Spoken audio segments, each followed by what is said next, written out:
everyone, and welcome to the All 12 Signs video series for the Leo new moon. This is happening on the 16th of August 2023 at 23 degrees and 17 minutes of Leo. In this video, I will be reading for Sagittarius and Scorpio. I do recommend checking out the Capricorn reading. I did a chakra cleansing and balancing pendulum work in the introduction in the lead up to the new moon, of helping rebalance our energetic field. Leo rules the spine and our Kundalini energy, which is all linked into the chakra body. I will be doing the oracle card reading, collective reading, in the Libra and Virgo video in the introduction. I've also done a collective reading. All of this will give like a sort of a bigger understanding, a more nuanced understanding of what's going on with this moon. All the cards on the table as well. I like as much context as possible. My name's Chloe. I work with card divination, astrology, and I channel energies through my body. It's just one of the ways that I channel, bringing in energies from different dimensions to help us heal. My hands have just gone over my heart chakra. They always do that. Well, not always, but most of the time.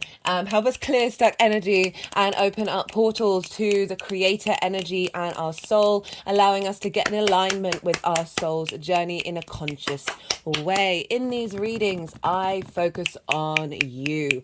You are the most consistent thing in your life. I will read the tarot and the astrology predominantly in relation to how this energy is showing up for you. How can you co-create with it? What are you working with? What's going on?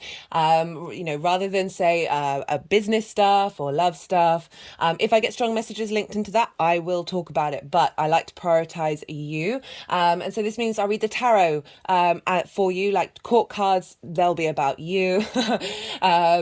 Cards that are more linked into love or business, I will be focusing on the you side of things. Same with the astrology, same with the chart. Our natal charts are both us and also other people and other situations. I will be talking about how this energy is showing up for you. If you do want a personal reading, or you've got a question about love or business, do check out the description box below where my email address is. Send me a line, I'll get back to you. I'll let you know what sort of things are on offer. I really like to tailor to the client, so I like to have a chat first to see what's going on in order to like really make sure that you're getting what you need in that moment.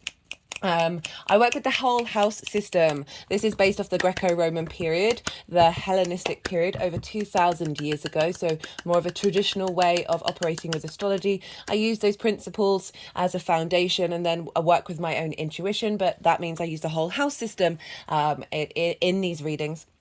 Other house systems I feel have a different place to play, but these, for me, in my practice, this is what's shown up, right? Seeing a planet move into a house, move into a sign, which means it moves into the beginning of a house. Like, you can really see it quite loudly. And so this means each sign falls in the whole of the house. I really recommend checking out, for those of you who know your time of birth, checking out first the sign that falls in the first house. This is called your rising sign. This is where your ascendant is. This is a very powerful house. This is the house of you. The astrology that I'll talk about in each of the signs links into those of you who have that, where it links into the sign being in the first house. This doesn't invalidate you looking at any other sign in your chart, perhaps where your sun or your moon is in this particular lunation cycle. Just go find that sign, go see what house is in, the themes of that house, and apply those themes to the messages that come through. It's as if that sign has now moved to the first house, but with all of the themes of your natal chart, right? So it adds on a little layer, a bit of context. Is there anything else that I wanted to say? I think that's everything. As I said, I'm going to be reading for Sagittarius and Scorpio in this video. Be good to yourselves, be good to those around you, and most importantly, be well until we meet again. Sagittarius. Hey Sagittarius. For those of you who have who don't have Sagittarius in the first house, look to where Sagittarius falls in your chart, look to the house that it's in, the themes of that house, and apply those themes to the messages that come through. It's as if that Sagittarius energy has now moved to the first house, but with all of the themes of your natal chart. This adds a lot of layers on, so we're not always just looking at our rising sign. We can look to every other sign and still glean messages from these readings. Take what resonates, leave what doesn't. In general, regardless of whether Sagittarius is your rising sign, that is where the first house is, where your ascendant is, This is a trine because we're dealing with Leo, and Leo is a fellow fire sign. So there are three main traditional things of that the signs can have in common. At the base, we've got the yin or the yang element, the day or the night teams. We've got the element, which is number 2, and then we've got the modality, cardinal, fixed, mutable at the top, right? So with a trine, they have 2 out of the 3 things in common. So they are both day yang in energy. So you are your Sagittarius energy is a day yang energy. So as is Leo. This is more extroverted. This is the outward motion, the action of the day. What do you do during the day? It's sort of very exterior. There's momentum, there's speed, there's lots of activity and stimulation. They're air and fire. They're both yang day and energies, and they're not bound by gravity. So there's a lot of fast movement. There's a lot of quickness, of speed, of getting things done, more direct action, and sort of taking direct steps with the yang day energy. They are also both Leo and Sagittarius. You are both fire signs. So you've got 2 major things in common. This means that with trines, there's an easy flow of energy, right? And by energy, I mean communication of information, of like in all the different dimensions and all the frequencies. There's just an ease of flow. You're not having to jump over some hurdles. You're not having to sort of come against difficulties where you got to compromise. Or question, or don't understand, or it's a bit confusing. And so this does mean that you're in your groove, you know what you're doing. This is a familiar energy that's happening with this new moon, this new instigation. And with this energy, the only thing that's different is Sagittarius, you are mutable, and Leo is fixed. So this is when you sort of work those things together of figuring out how to adapt to that instigation of a new fixed energy. Fixed energy maintains what cardinal energy starts, and mutable energy is, very mutable, very adaptable, very able to move and shift and change in order to start new cycles, right? So very good at being in flow, Sagittarius. But with that fixed Leo energy of that's that which sustains you. That's what keeps you keep that momentum going. And now we've got a lovely new moon in Leo. Right, so trines, aspect of Jupiter. Jupiter is a benefic planet. This means a trine is a soft aspect, which means there isn't necessarily sort of hurdles and difficulties and crossroads, and not necessarily deep questioning, but questioning and perhaps issues that need to be solved in a way of like shifting gear, which is more perhaps the conjunctions, oppositions and squares that are all hard aspects. So a soft aspect, as I said, ruled by a benefic. Benefics want to help you out. They don't want to make your life too hard. I mean, they can do in their own certain way, but it doesn't feel that sort of energy that you can get with hard aspects. And so Jupiter wants to provide elevation, wisdom, cohesion. So like knowing, that sense of knowing about the whole rather than focusing on the small details. And with this knowing, with this wisdom, right? So that brings a deep sense of confidence. And we get this wherever Jupiter is in our chart and the transits that we have with Jupiter. And with that confidence, it's a deep confidence. It's not based on insecurities, or at least that confidence is with knowing that you have insecurities, right? So being very honest with yourself, like really looking to the depths of yourself. And with this wisdom, this is when we get the opportunities, luck, and abundance of the trine, because it's just free flowing. So you're in your groove. It's just easy. You're moving like a fish through water, essentially.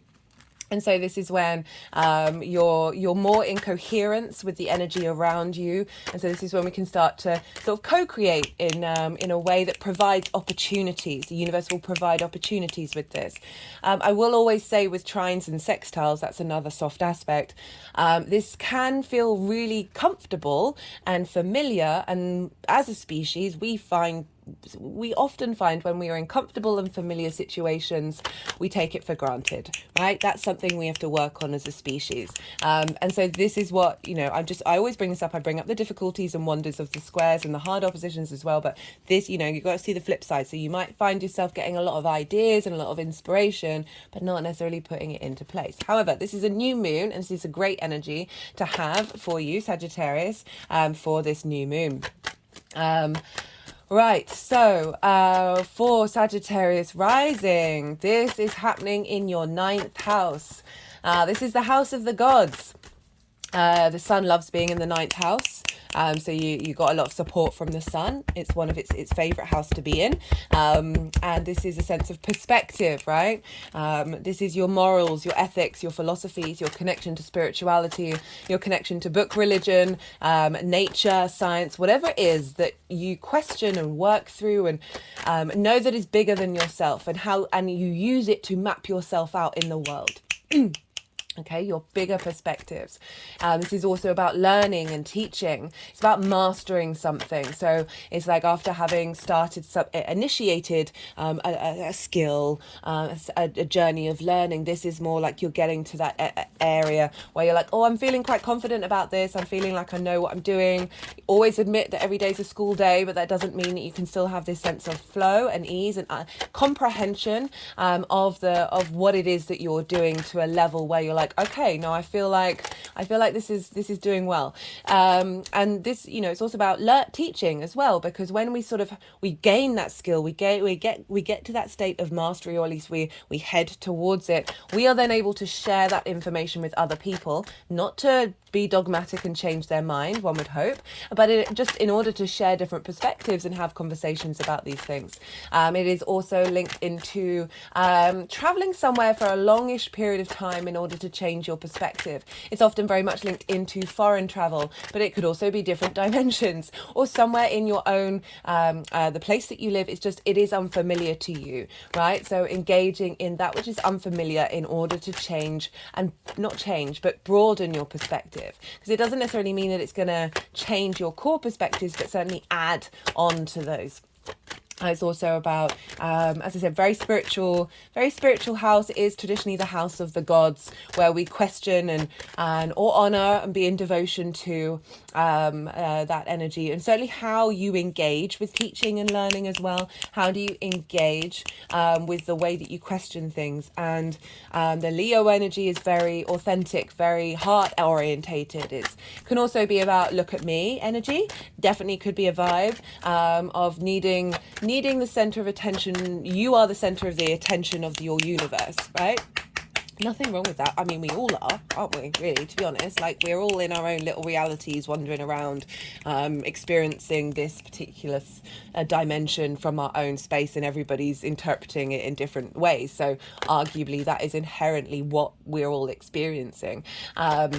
You can be fixed energy can be a bit stubborn, right? So thinking that you know what you know, and that's not going to change. I only say that because it's, there is an element of that with fixed energy. I also speak from experience. Most of my chart is fixed energy, and I am very thankful for my mutable sun in order to be able to very quickly shift and change and be comfortable admitting that I'm wrong and knowing that I'm wrong. But yeah, that can be a thing, and I'd always say be mindful of that with fixed energy. Also with the Leo energy, there can be unintegrated Leo, where because it hasn't been seen, perhaps from an early age or something in your blueprint, in your astrological chart, our first soul contract in this incarnation, actually probably the one in conception is, but yeah, not many people know that one. Right, so what was I saying? That Leo, when it's not seen, can then either take up a lot of room and not allow other people's light to come in, right? It's kind of like it's my light or no one's light, because I'm having to fulfill a unmet need that I didn't receive at a certain age, or it's just part of the soul contract, or it can be the Leo energy can see the light in everybody else and want to reveal the light in everybody else, but might not want to allow their light to shine. So it's really about balance. I mean, it's about balance with everything. But I always say with the Leo energy, shine that light inwards. We've all got, because Leo rules the sun, we've all got the sun as a generator in our heart. And sometimes we forget that. We can be very protective of our heart and not realize that it's actually got the sun there, which is quite a phenomenal thing. And the power of that sun is huge. My hands have just gone over my heart chakra. That the electromagnetic field of our heart is 3 feet, our mind is 2 inches or 3 inches.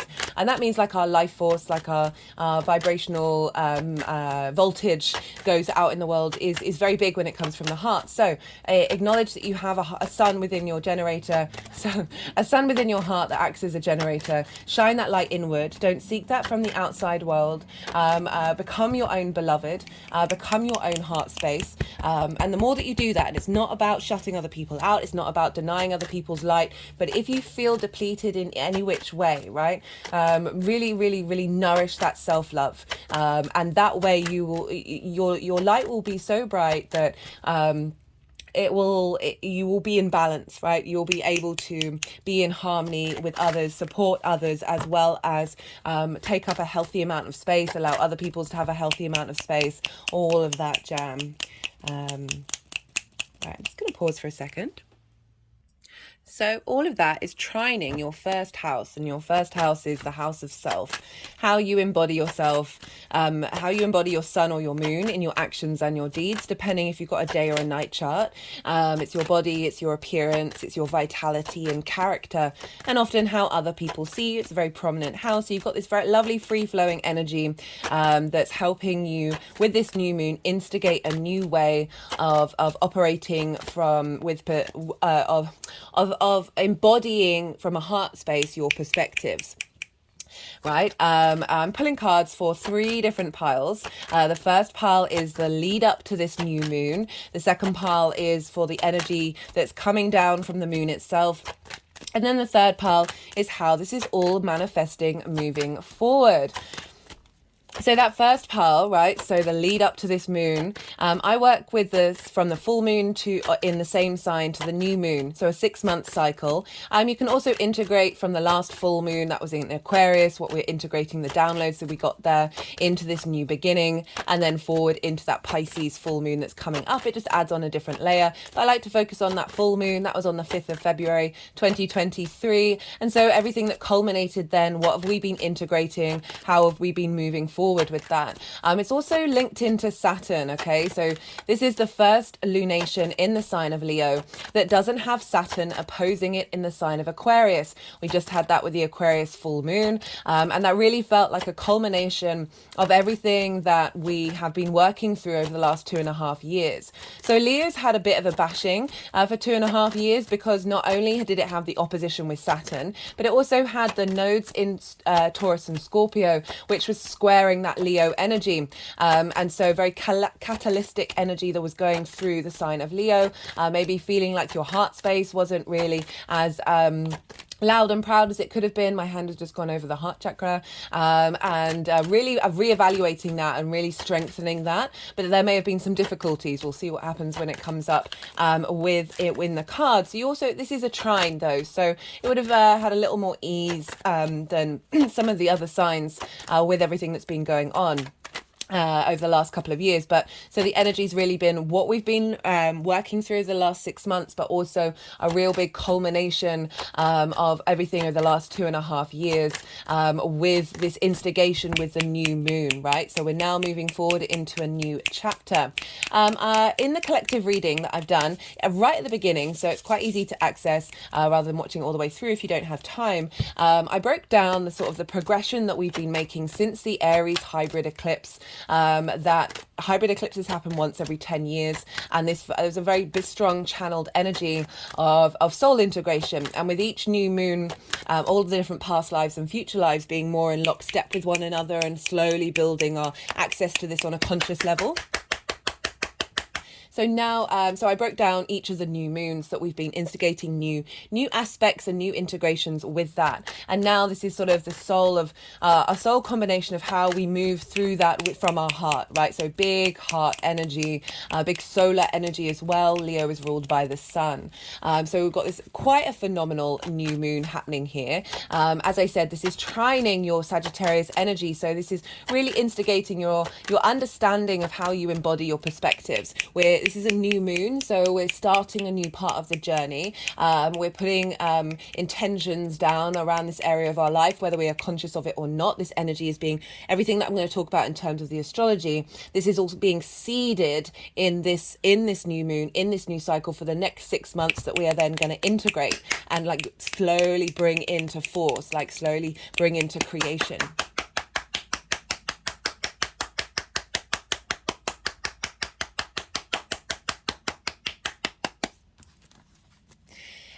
Right, so let's talk about the astrology of the new moon itself. Well, the sun and the moon are in the sign of Leo. Leo is ruled by the sun, so the sun has a lot of dominance with this moon. We just had the last one was the Cancer new moon, where the moon rules Cancer, so the moon was having a lot of dominance. So now we're really getting the vision, the clarity, the animation. Oh, hello, Venus. The vision, the animation, the clarity, that purpose, like that forward momentum, that guiding light of working out what it is that we want, right? And so that energy, that very powerful sun energy, is feeding into this moon when the moon is its darkest, very receptive. And that is about our intuition, our emotional needs, how we nourish ourselves. And that's being our deep unconscious space. And so that's getting a lot of downloads at the time of this new moon, to then move forward. And with our intuition from our heart space, being able to bring this energy into fruition.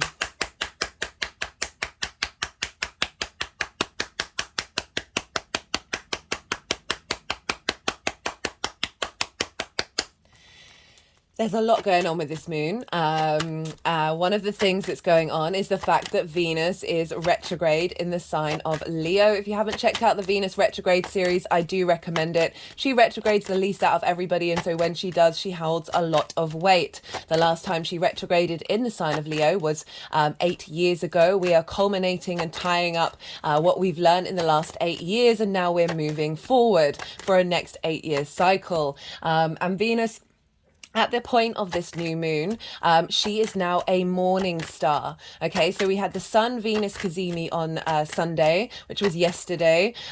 This is the transition phase at the midpoint of the retrograde of when Venus changes from being an evening star, where she rises in the evening after the sun has set. So it's more looking to the past. It's more yin, night in nature. There's a sense of nourishment, of cultivation, of tending to that which has been in the past, that working through it, finding some wisdom and context around it, before then emerging as the morning star. And now she is rising in the morning before the sun, so she's more forward thinking, she's more yang day in nature, because she is we see her during the day, so she's taking on the day qualities, and this is more forward thinking, more action based, more extrovert. You know, even though she's still retrograde, we are now looking forward, we are now starting to integrate in our actions everything that we've been nourishing and cultivating and shifting with the evening star phase.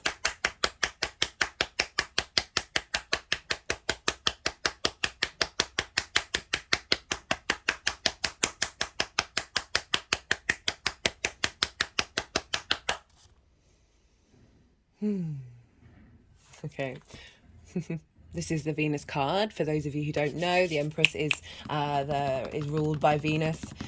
This is an embodiment of the 3D world. Right, so Venus is doing a revamp in your perspectives. She wants you to feel good in the 3D world. She wants you to be able to connect and harmonize and find creativity in your perspectives, your understanding, helping reshift and crack open your heart space and get it more in get that heart vibrational frequency more in alignment with your soul's journey, with that vision and clarity and direction of the sun, right? Of that Leo, finding more courage, finding more vulnerability, finding the ability to be more authentic to yourself, right? Very independent energy, retrograde Venus is.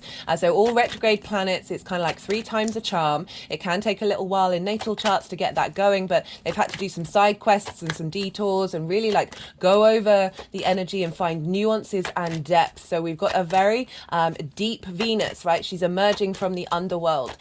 She is rediscovering herself in all the light that is surrounding her. And this is but still very independent, right? So breaking against the norm, retrograde planets do. They're able to, through that depth and nuance and contemplation, figure out different ways of doing things and break cycles. So I really like the fact that Venus is still retrograde at the time of this new moon in the sign of the new moon. And so we've got all this depth energy, but also we're looking forward with that morning star, and being able to think differently and break out of our own cycles. And on top of that, we have a trine with Chiron in Aries, which is another fire sign. So you've got a grand fire trine going on for you, Sagittarius. If you've got placements in Sagittarius, or certainly even if you don't, the energy of wherever Sagittarius is in your chart is forming a grand fire trine. And this is when we've got like a feedback loop between all the same elements. So the cardinal, fixed and mutable, all working together in order to facilitate that area of your chart to bring wisdom and elevation and a sense of abundance, a luck and expansion, right? So Aries in your 5th house of your creation energy, right? So Aries has been moving through there for a while. Chiron has been moving there for a while, helping you heal the wounds around your creative energy. This is your house of joy, your pleasure principle, your creative pursuits, the things that give you a spring in your step, fun, amusement, games, love, romance, short-term dating, children, your creative outlets that you are birthing into the world. So all of this stems from your creation energy and that pleasure principle. And pleasure doesn't just link into romantic relationships. We get it a bit twisted with that and focus on that part of it. But it's actually finding that pleasure in everything that you do on a day-to-day basis, like every part of your being, every part of your soul. Creativity is one of the fundamentals of the universe. Right, so like really harnessing this, and I really like the trine that we've got. So Chiron is the wounded healer. It's often highlighting wounds that we've had in this lifetime and past lifetimes, and so really bringing to the forefront any wounds that you may have had that may have blocked your creative energy. And Chiron is also the master teacher. So it's about learning and expanding your perspective and finding depth and wisdom in any wounds that you may have received in your lifetime and from past that you're healing in this one. The trine with Venus is really helping out Chiron of going, I want you to feel good about this. I want you to connect and through love, find wisdom.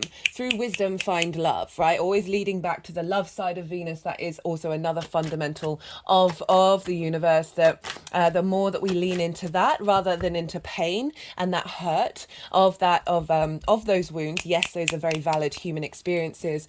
I'm certainly not about shaming that. The goal is to like fully embody all emotions, but don't let them absorb you, and still have that serenity and that calm within you. That means you can experience every part of this human condition from a place of peace and a place of love, right? And Venus and Chiron are really facilitating that. And this is, all that energy is then feeding into the sun, because Venus is in the sign ruled by the sun, and whatever the sun is doing is impacting Leo, and therefore whatever is in Leo is being impacted by the sun. So this is all being pulled into this very solar new moon that we have on the 16th. So that's pretty powerful. We've also got 2 asteroids in the sign of Leo. The first one is Juno. Juno represents commitment, right? Your ride or die, the things you're going to stick by that are really, really important to you, right? And so she'll have just entered Leo. She's at 0 degrees, so a very pivotal degree of a sign is whenever things enter, and the last degree as well can be really loud. So I love the fact that we've got this commitment coming in. Oh, we've got Aquarius coming up. They'll move the cards around, so don't judge the cards where they're being put, okay? But sometimes they can still tell a little story added on to the story that will be told later on.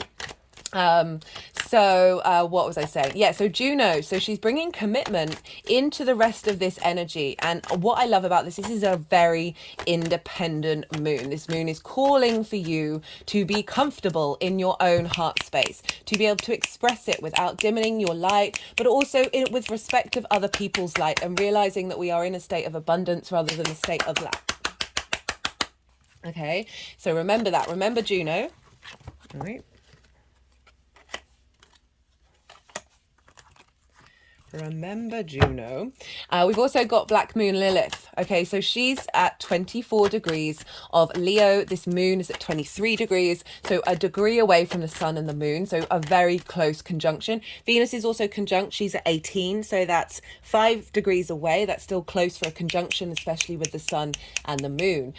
So Venus is having an impact, helping feed that independent love. And now we've got Black Moon Lilith, right? So if you don't know the mythology and the connections of Lilith, I really do recommend going to look it up. There's a lot of complexity there with Lilith.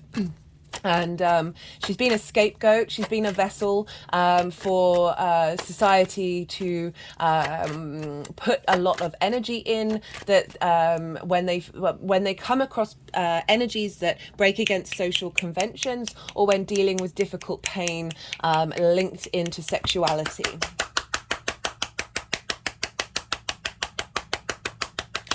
And creation energy as well. So the sort of, I won't go into detail about the mythology, but in essence, imagine you are being told you can't do a thing by a person, just, it doesn't have to be about people, but it's just any kind of vibrational frequency that matches this. But let's just say a person, you've been told by somebody that you can't do a thing, but they're able to do it. They do it, right? And you go and speak to them and say, hey, how come you can do this, but I can't? Let's have a conversation about it. Let's respect one another. And they go, no, this is just how it is. And you're like, well, this doesn't make sense to me. This doesn't seem right. And you keep trying, and they're like, no, this is it, right? So Lilith energy will pack up her bags and leave and go and live her full embodied life, right? But the essence is standing up to hypocrisy, standing up to hierarchies that don't make sense. And if you're hitting like a huge wall, right? So it's not about not challenging it, but if you're hitting a wall, you have the confidence to go, I'm out, I'm done, right? This is not my vibrational frequency, and you do you, and I'll go do me, and I'm happy to go do that, right? So very, very independent energy, but also she's after respect, she's after equality, she's after, that deep understanding when you see each other eye to eye, and you're able to work together, right? Able to embody each other, you're both able to embody yourselves and still work together. If she's not getting that, she's out.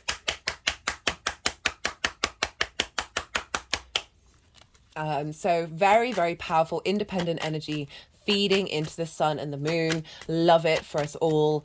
We've also got one of the major aspects is the square with Uranus. This is the card that I always bring to the table, to the altar, whenever there's big Uranian energy. Uranus is over in Taurus, has been in Taurus for a while, and we have a square. We had a square at the full moon with Uranus, so we're really doubling down on this Uranian square. Uranus is the oddball of the solar system, right? So its axis, all the other planets, the axis is this way, and the North Pole is up and the South Pole is down. And Uranus's axis is this way, where its North Pole is this way, South Pole that way. And its North Pole points towards the sun, which is one of my favorite things about it, which means like it's guiding a magnetic force. The way that it's moving through the universe is pointing towards the sun. And I love that. So that sense of clarity and the light divination and the light divinity is guiding the Uranian journey, right? And what Uranus is trying to do for us. All its moons are retrograde, so very deep understanding of intuition of what needs to be done in order to fulfill your soul's needs. Can be very disruptive, right? Because its axis is contrary to that of the other planets. It can be flipping things up on its head, like turning the table over, really like just shaking things up, Uranus isn't bothered about being different. It is very confident and comfortable being itself, and it wants you to be that too. It wants you to be able to break against the conventions that don't suit your soul, okay? And this is about with respect, honor, consent, all of those things, they're a given, right? This is all about you being able to embody yourself, and Uranus provides the energy and breaks the chains that may have been binding that, as well as clearing the path ahead of you, where there may have been rubble and disruption and blockages, clears that path in order for you to be able to walk it and embody it. And so we've got a square energy. Squares are an aspect of Mars. Mars, very interesting, the star card follows the tower card, so I like that. Mars, you know, this can bring conflict, drama, frustration, winning at all costs. This is because a square is a 90-degree angle. Push your fingers together and you'll feel like the force between them. And this is because in traditional squares, when they're in the same sign as each other, so not an out of sign square, which has a different frequency, oh, just channeling that was interesting, is when we've got two fixed signs essentially coming up against one another and pushing against one another. And this can be where it's like, I'm right, you're wrong, and neither party seeing the other way, because they're working from the same modality, both fixed, both instigating, not instigating, being able to continue and like keep the momentum up. There's a lot of power there. That this is where the conflict can come up, because those two signs might not want to work together. They might think they're both right. This can where the competition can come in of like, well, let's spar it out and let's see who's going to win, right? And so this is when the drama can show up. If it does show up during this new moon for you, or in the lead up, we've had a lot of squares with Uranus over the last month or so. We're going to have some more as well. That if these things do show up, if there is drama, if there is conflict, if there is frustration, right, if there is energies around you that are just trying to win for the sake of winning, from a space of like trying to win because it means they're beating everybody else rather than winning for the joy of that competition, of being in competition with themselves.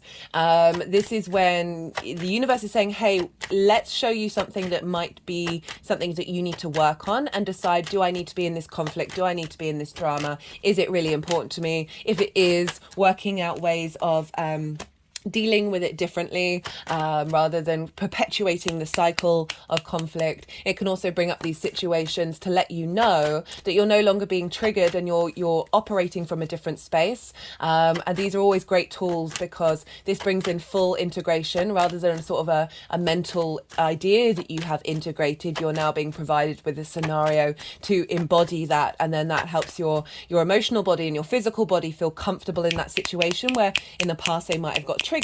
Even if you think you've mentally worked it out, this provides a situation for that holistic embodiment of integration.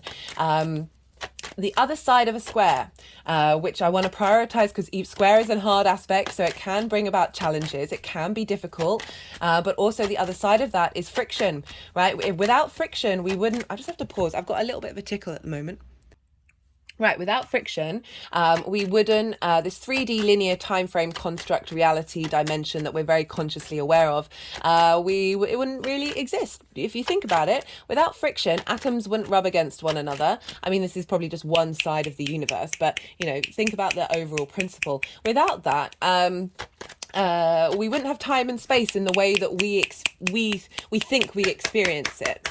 Right, time is both linear, cyclical, and everything all at once. But that linear element requires friction, right? Requires things to be created, momentum. And Mars is very much about momentum and putting things into action. So a square is a high manifestation energy, right? Really gets things done. You're being forged in the fire to give a structure to something in order for it to come into being, right? So I love that we've got this very potent manifestation energy of independence. Square. Oh, whoa. Okay. There. Whoa. Oh, love this deck. Very slippy. I'm gonna have to pause because they have just gone absolutely everywhere.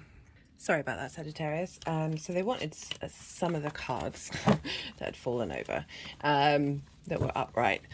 Okay, what was I saying? Right, friction, Uranian energy in the sign of Taurus, which you have in your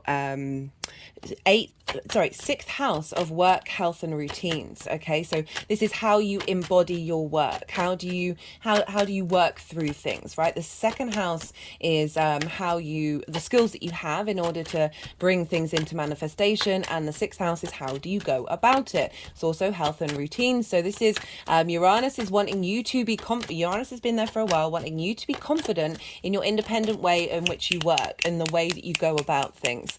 And this is in the way that you tackle your health and your routines, right? So we've got this big manifestation energy squaring the ninth house. I just realized that there is a missing card. It was the Taurus card as well, where Uranus is. I had a feeling that this is squaring your perspectives, right? Squaring your connection to something bigger than you. That's instigating a new journey of being able to embody that in the way that you figure things out. Just had an energetic release.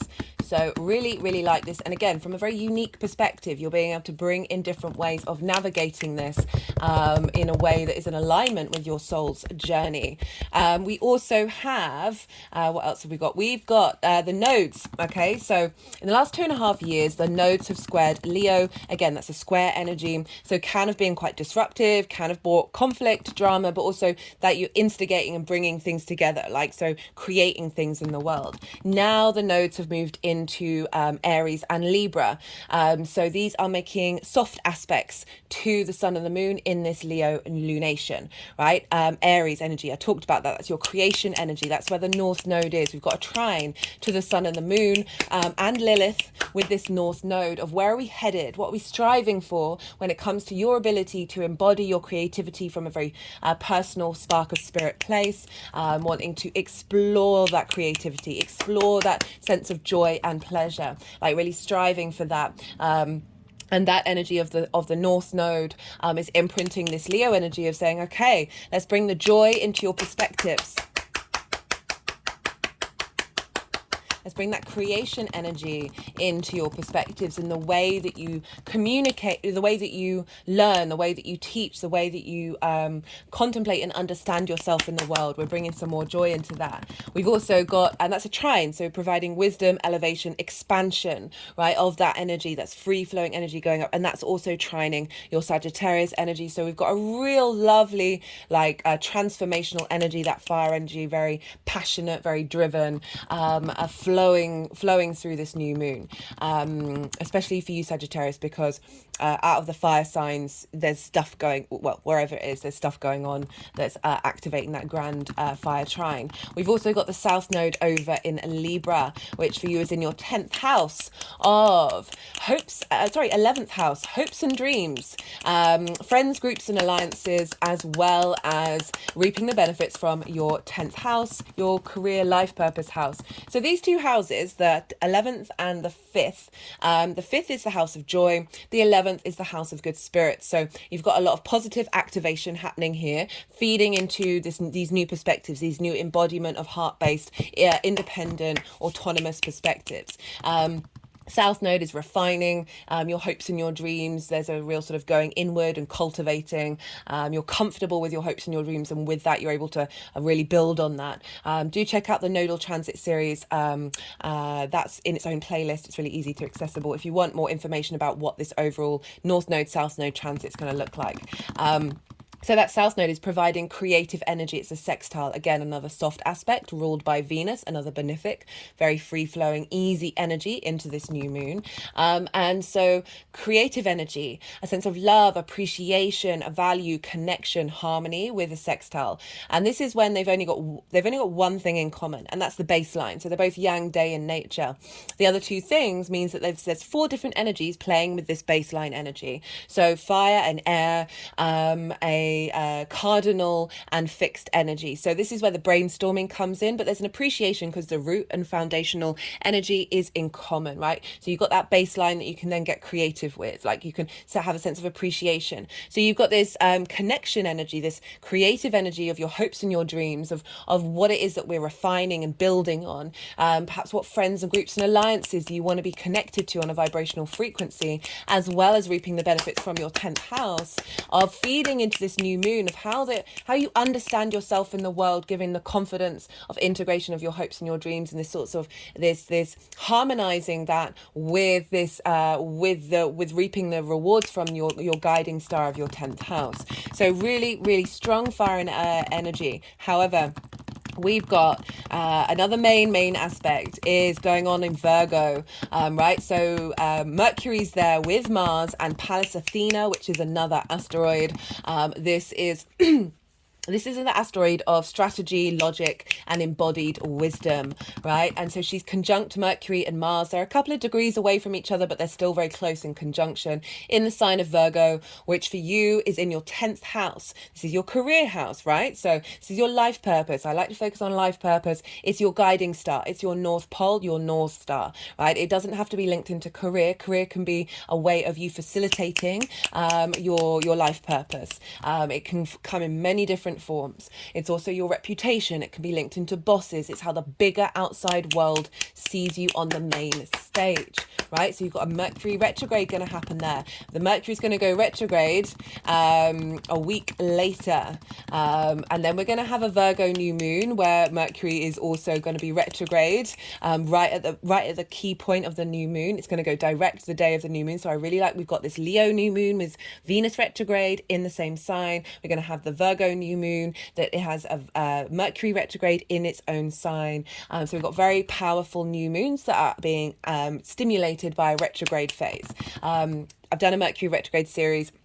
I really enjoyed that one. That was really great. I mean, I enjoy all of them, but yeah, so that's happening in your career house. So you might want to check that out as well, because for you, Sagittarius rising, that's on an angular house. Angular houses are 1st, 4th, 7th, and 10th. These are the pivot points, the cross point of your chart that forms the foundations. Very powerful houses. Right, so we've got Mercury, how we engage with information, how do we bring about flow and movement, right? The fastest moving planet, amongst other things. But also Pallas Athena, embodied wisdom, and Mars, right? I'm really enjoying this Mars and Mercury and Pallas, actually, to be honest, in Virgo, getting stuff done, figuring things out, finding flow, right? So Virgo is the Earth Mercury sign. This is about applying information in the 3D world that brings about flow. Mercury rules Virgo and is in its exaltation. So Mercury and the Sun are kind of like governing a lot of the chart, because all the other planets are in signs that are pulling back the energy chain to these two planets. So they're playing quite a significant role in this new moon. And so they're all conjunct one another. So it's really facilitating you understanding, or you're going to be revamping your life purpose, your career, either elevating it or changing direction. You're finding new depth and knowledge around that. Mars is very independent as well. So this is our motivation and drive to get things done, our action, our momentum that we have, right? Very independent energy. And at the time of this new moon, Mars is nearly exactly trine, and will be trine afterwards, not long after the new moon, will be trine Uranus. We're not going to have another trine with Mars and Uranus until the end of January 2024, and in the sign of Capricorn. And so Uranus represents this energy of freedom, right? Of the rebel, of the maverick, of the innovator, of the inventor, right? Doing things differently from an authentic place. It helps create environments for you to be able to embody it. Mars, very independent in Virgo, trining this energy, right? So wisdom, elevation, expansion, knowing, opportunities. All right, Mars is like, all right, here's the wisdom of how we're going to embody it. Here's the wisdom of how we're going to take action with all of this. With Mercury, with Pallas, Mercury in its strongest place, so it's very powerful. With Pallas of sort of finding the logic and the wisdom of it all, feeding into Uranus in the way of a trine, very supportive energy. And that energy is feeding into Uranus, that is then feeding into the sun and the moon by the square. But also Uranus is in the sign of Taurus, which is ruled by Venus. So not only is it bringing that energy via the square by itself, but it's also wherever Venus is impacting what's going on in Taurus and Libra, but in this one, Taurus. And so Venus is in the sign of the sun, and whereas the sun in its own sign, so then that energy is then feeding into the sun. So we've got a lot of very powerful, very independent energy, but also practical. So we've got that fire and air going on, and then we've got the practicality of the earth energy kicking in. Pluto's also kind of involved. It's over at 28 degrees of Capricorn, which is 6 degrees away from everybody else. It's still involved of deep transformation.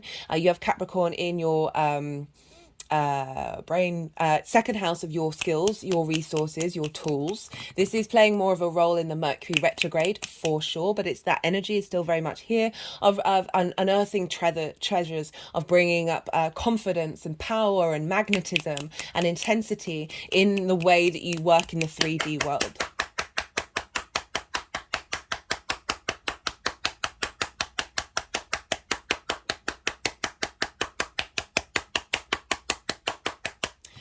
Very, very quickly, we have Vesta over in Gemini, which is in your 7th house of one-to-one relationships, business partners, one-to-one clients, intimate friends, longer-term committed relationships. And so Vesta, wherever she is, she represents devotion. Vesta and Mercury are going to make a very pivotal aspect during the Mercury retrograde. Talk about that a lot and the mythology of that in the Mercury retrograde series. I'm going to touch on Vesta very quickly. She represents devotion, like honoring wherever she is. You find yourself more in devotional practice to wherever she's showing up, right? And so this is in your 7th house and she's sextiling the sun and the moon and Lilith. So there's this element of bringing harmony and the sense of value and appreciation and new creative ways of engaging with people on a one-to-one basis that is coming from a devotional space that's in harmony with this new embodiment of self in your perspectives and how you see yourself in the world. And that is, really cultivating the sense of this new embodiment. These relationships need to get on board, basically.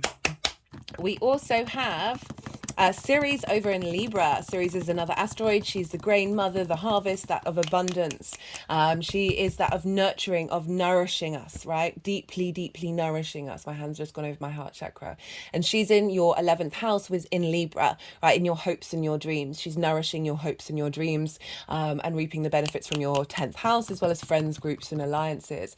And so this is also sextiling the sun and the moon and Lilith, right? So we've got this very devotional and nourishing energy feeding into this desire to embody your perspectives from a heart space in an independent way that is respectfully leaving situations that don't make sense. Right.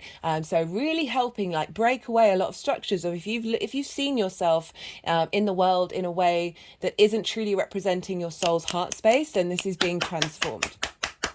Right. Very empowering energy.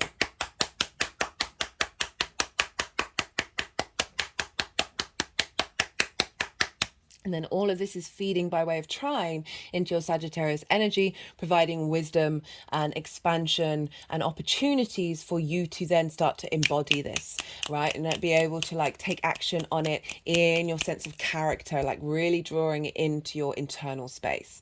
Okay, so that is all of the astrology. They put the deck down a while ago. We are now going to go in. We've had the Yang Day action side of the reading, the extrovert, the stimulation, the go, go, go, go, go, right? The do.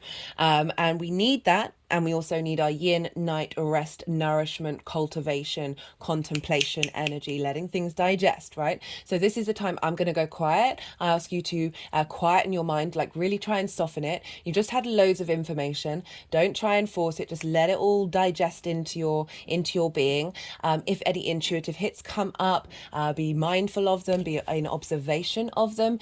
If none do, doesn't matter. Doesn't mean that they're not happening on a very unconscious level and a very deep level.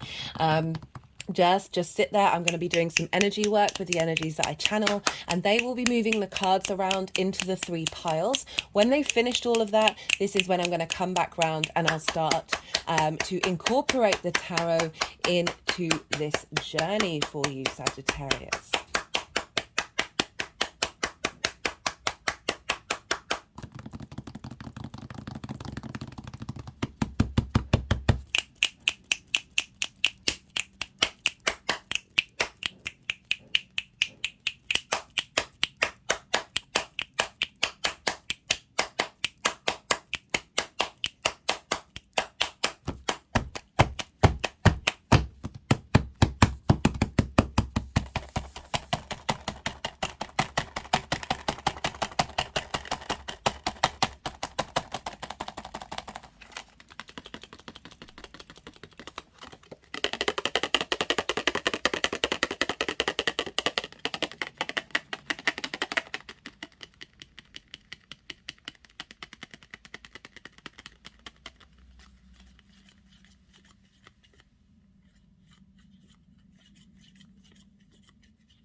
Okay, so they're kind of doing like, I don't know if you can see, like circles around like the top half of the torso and then the bottom half of the body, and then like doing lines in between, sort of centering at the stomach. And what I'm getting from this is an incorporation of the 3D and the 5D, and bringing it together into the center, and finding unity and balance. Sorry, I know I said I was going to go quiet, but they are definitely doing very intentional things with this card.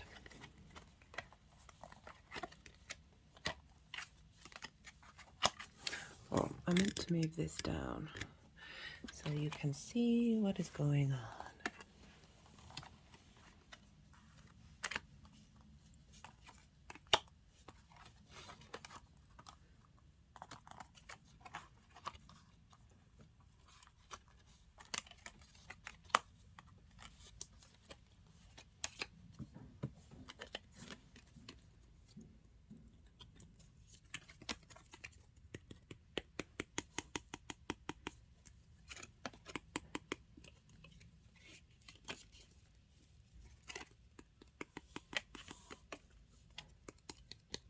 Can you see the spider? I think she first appeared during the Gemini reading. She has the most delicate legs. She glides. It's quite fascinating. I've got another spider here that I've had for over a month at least, and I do worry about them having, whether they've got enough food. This one is always out on the prowl. The other one has created its own little den and doesn't go very far, but this one is an explorer.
So just sort of tapping on my third eye at the moment, just sort of let you know.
Okay, Sagittarius. Right. Okay, we've got a lot going on. I did say like this is a summary of like everything over the last 6 months, as well as the last 2.5 years with that Saturn opposition, and the squares with the nodes, which is very intense energy to say the least. Right, so we've got quite a lot of cards here. We've got the Three of Swords, we've got the Five of Wands, the Nine of Wands, the Tower card, and the Seven of Cups in reverse. This is, with the Star card and the Knight of Pentacles, which is saying whatever this has been, you've been tending to this healing, right? Three of Swords. This isn't just about romance. This is about anything that has blocked your heart's vibrational frequency, that has kept your heart in a state of pain and lack and grief, and not allowed you to be able to move past this pain, right? We've got it with the Five of Wands. This is sort of kind of chaotic energy, right? You see here there's lots of movement, but there's not much momentum, and so there's a lot of sort of frustration. It's kind of playful. You may have been like playfully working through different perspectives to help navigate the separation you might have felt from the bigger picture, right? So that opposition with Saturn can very much be that to the ninth house, but also just this sense of nothing's quite moving, nothing's quite going anywhere. There's been a sense of stagnation, even if there has been a lot of chaotic energy. It hasn't quite settled, and it haven't quite been able to realize that things have been shifting, have been changing, because you're still dealing with a lot of the loose ends, right? A lot of perspectives. There isn't a dominant perspective. Not that I feel like we should have a dominant perspective, but certainly this isn't a kind of healthy debate. This is kind of like everyone battling against each other. All those perspectives and viewpoints are battling against one another, and this kind of feels like you in the middle of it all, of being like, right, I'm still standing, I'm exhausted, but why is all this stuff keep happening? Like, what is the point of it? Why is it necessary? I'm feeling like, because there's a strength here, but you've been through some battles, you've been through some battles, and you're still there. But there is a real need for change, right? Of moving through this difficult energy. And we've got the Tower card. The Tower card can be quite scary. Well, it looks quite scary. I love the Tower card. It's Mars's card, but I very much feel like it's also linked into Uranus. Okay, so all the troubles going on up at the top, the foundations are still strong. So I call Uranus the path clearer, the breaker of chains. So it's breaking down structures that don't serve you, that are a kind of surface level, even if it might feel a bit like, what on earth just happened, in order for you to then rebuild from a stronger foundation. And so there is this real element of something has shifted, to clear that energy, to break that away, and you've been able to navigate through that by being able to see the clarity of it, right? So this in reverse, I mean, this can be lots of different things. Sevens often do mean a lot of different things. That this is kind of about fantasy, and like of there being lots of different choices and lots of ways, lots of paths to go and routes to go, and how to connect to that emotionally.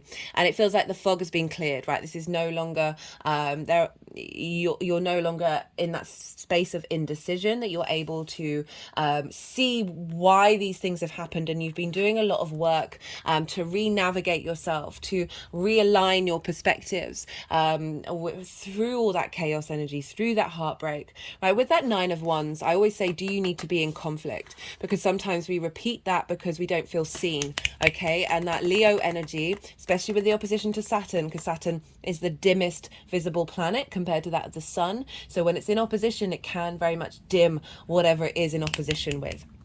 And it's had you become stronger and find more clarity and more depth of understanding of your perspective and how you see yourself in the world, right? It's no longer questioning. It's no longer kind of like that chaos energy with this sense of, oh, I don't know what's going on. There's so many choices. There's so many options. There's a real sense of really knowing what you're connecting to on an emotional level. And with that clarity, comes the Star card and the Knight of Pentacles. So this is, the Star card follows the Tower card, and this is about a deep emotional healing. This is the galactic energy and the 3D working together to help transform your energy to be as unique to yourself. This is Aquarian energy, funnily enough, where Saturn was.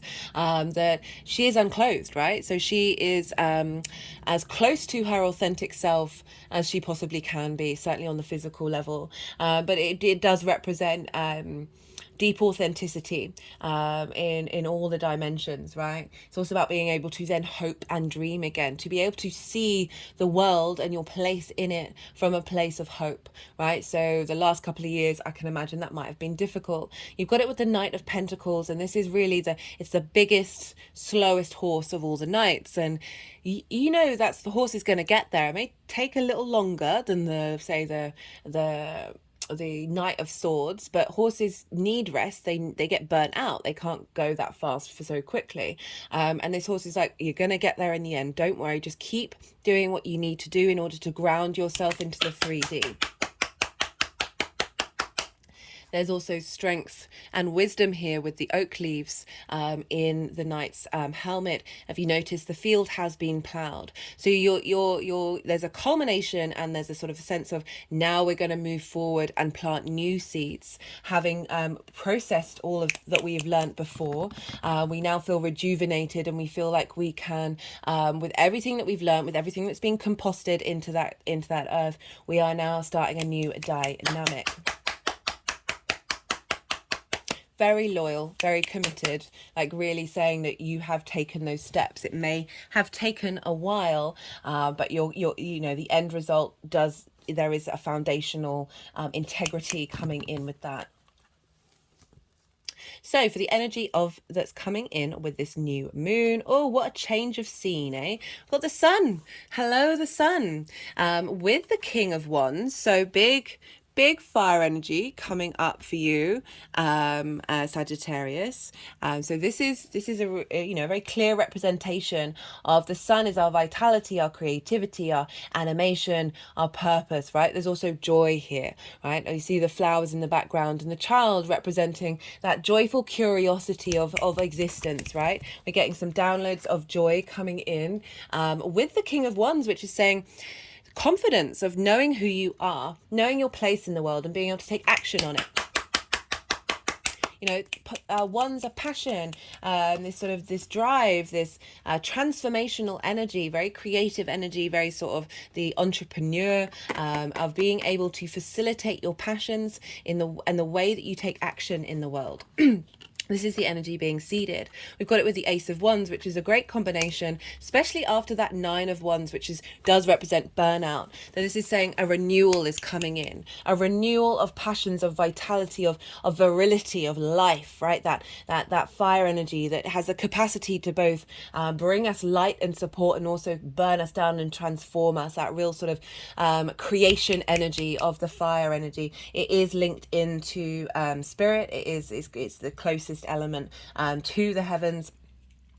And this is the Ace. So Ace is a yes energy. They're sort of really saying a new beginning is starting. A new sense of passion is coming through, of being able to be confident to express yourself, to confident to embody this passion in the way that you move through the world.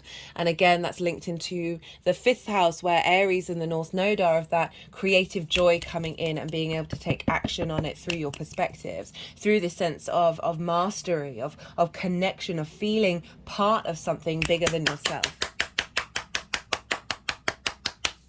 Also with that square with Uranus of like, now how do we embody it? How do we make that work? How do we figure it out? How do you take care of yourself? How do you nourish yourself now that you've got more confidence in the way that you see yourself in the world?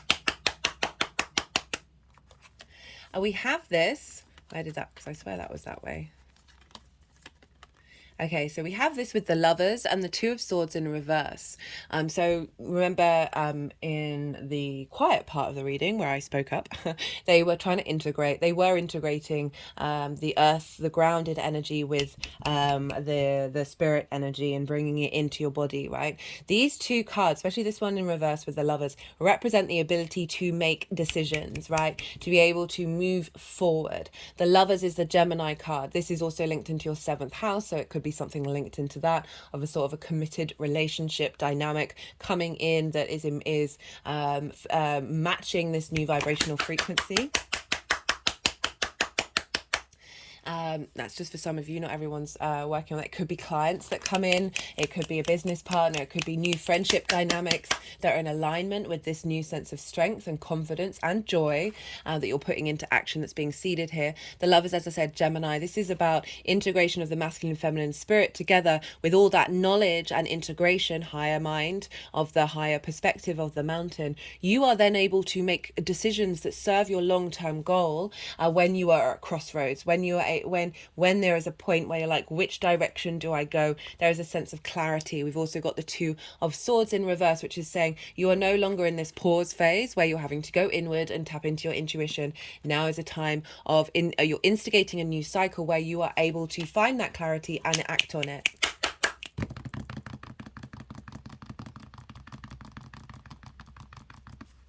Okay, for the energy manifesting moving forward. Well, what a power couple. Well, it's more than a couple. What is the definition of a couple? Do you think it's three? The Hierophant. The Hierophant is the Taurus energy, so this is over where Uranus and Jupiter are right now in how you embody your work. But this also represents commitment and due diligence, right? So putting in the effort in order to embody your guruhood. Okay, there is a sense of okay, they put that down.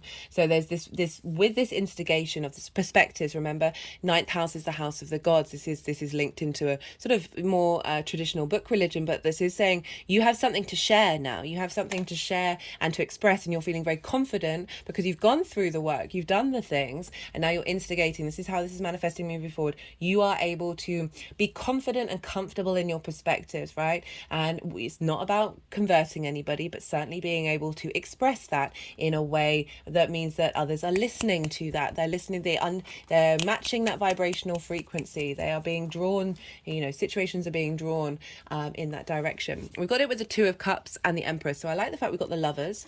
These two are reflections of one another because we have the masculine, feminine, and spirit again, right? We have these within us. They are not gender specific. And we also have the Caduceus. We have got the two snakes, which represents the Kundalini energy, and it represents deep healing. Through that deep healing, we are striving towards enlightenment. This is, right, remember that Lilith energy.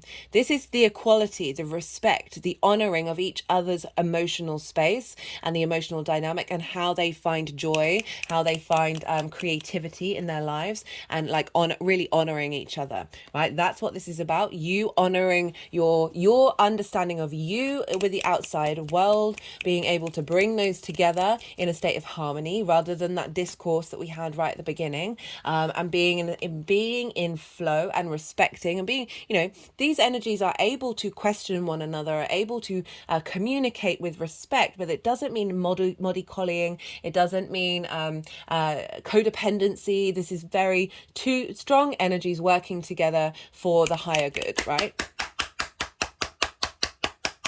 And this is representing you, what's being seeded moving forward. Big confidence, but it's also linked into love. So you being that heart space, you being able to express your perspectives from love with Venus. Venus wants you to feel good in the 3D world, amongst other things.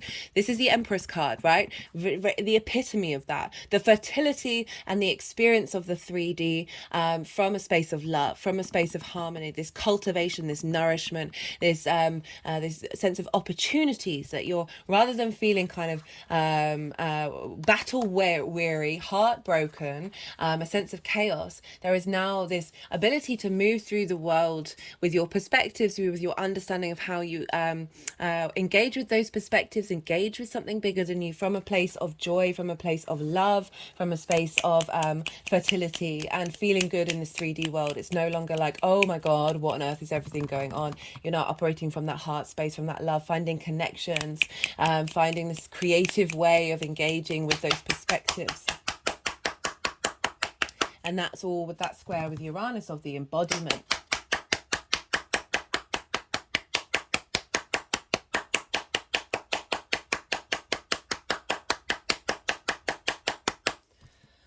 Okay, so I'm going to pull some clarifying cards to see what wants to come out for you, Sagittarius. This is the numerology deck.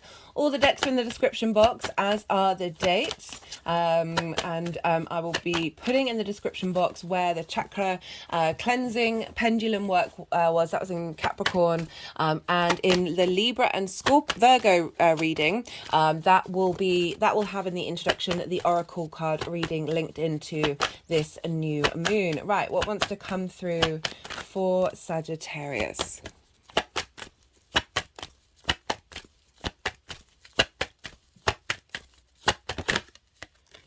Well, we've got synchronicities, right? Whenever we get synchronicities, that can be repeating numbers, that can be you thinking of a song and then hearing it on the radio, all of these little things, little signs from the universe saying you are on your path, you are in alignment with your soul that is going to bring you peace, serenity, and comfort, as well as joy and creativity, right? These are the little signs. Be mindful of when they're happening, because it's kind of giving you clues, like what was going on at the time, where were you, what was the situation, and make note of that. But this is also kind of saying that you're going to be more in your flow, you're going to be more in creation energy with the universe. Ooh, all over body shake right now. Right, okay, so this is the First Light Tarot. This is statement cards, question cards, keyword cards, and major arcana. Let's see what wants to come through for Sagittarius. Powerful new moon, Sag.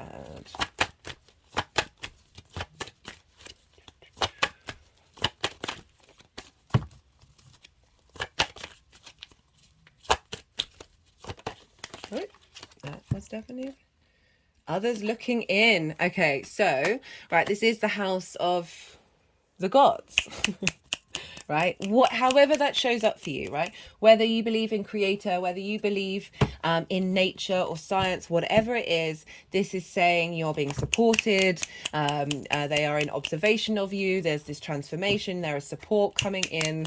Remember that sort of that fertility energy, that balance, you're being in balance with how you think about the gods.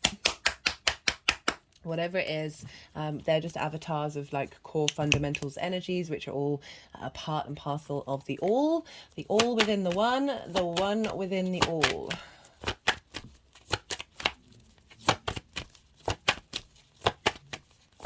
This could be others looking in, you're sharing your perspectives, right? You sharing that with others and they're in observation of it.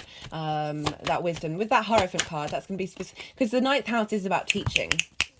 Okay, it's about teaching. And so for some of you, that could be that there are going to be more people with their eyes on what it is that you have to say and your perspective, the journey that you've been on, as well as... what was I going to say? Oh, it's completely gone. Right, final card. Let's get one more card other than that one.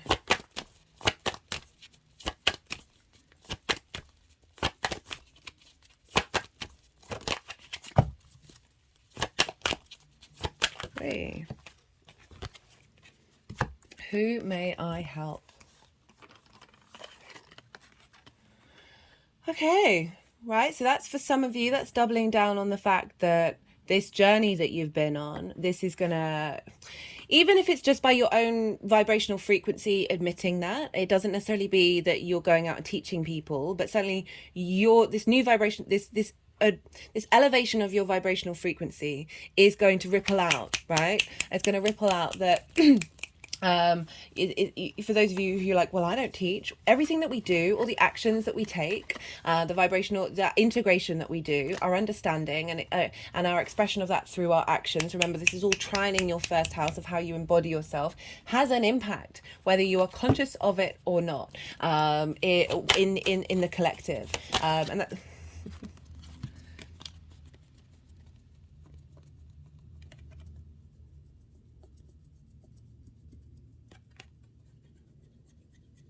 Sorry, they've just got a card. It says personal message, but they're kind of just focusing on the P of the personal message. I mean, the Hierophant is the Pope, right? That sense of inner sovereignty, of divinity within you. I mean, I'm not really getting anything else from that one. That inner flame that you have, that you're cultivating, that's going to radiate out. We've got activate, just cut the deck, activate enlightenment, awakening and enlightenment. Okay, so really through your own personal journey, as I said, this is bringing about an activation that, as I was saying, regardless of whether you teach in a very standard way, everything that you do, everything that we all do, has an impact on our environment and the things around us. That through, this is why I focus on the inner work, because that's the thing we have control over, or at least that we're consciously in control over. And that isn't just affecting you, it's affecting everybody else. So right, I think I'm going to leave it at that, Sagittarius. Interesting reading. I like it. I really like the shift.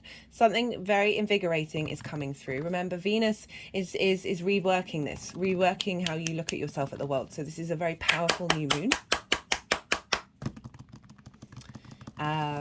Yeah, right. Be good to yourself, Sag. Be good to those around you. And most importantly, be well until we meet again. Scorpio rising. How you doing, Scorpio?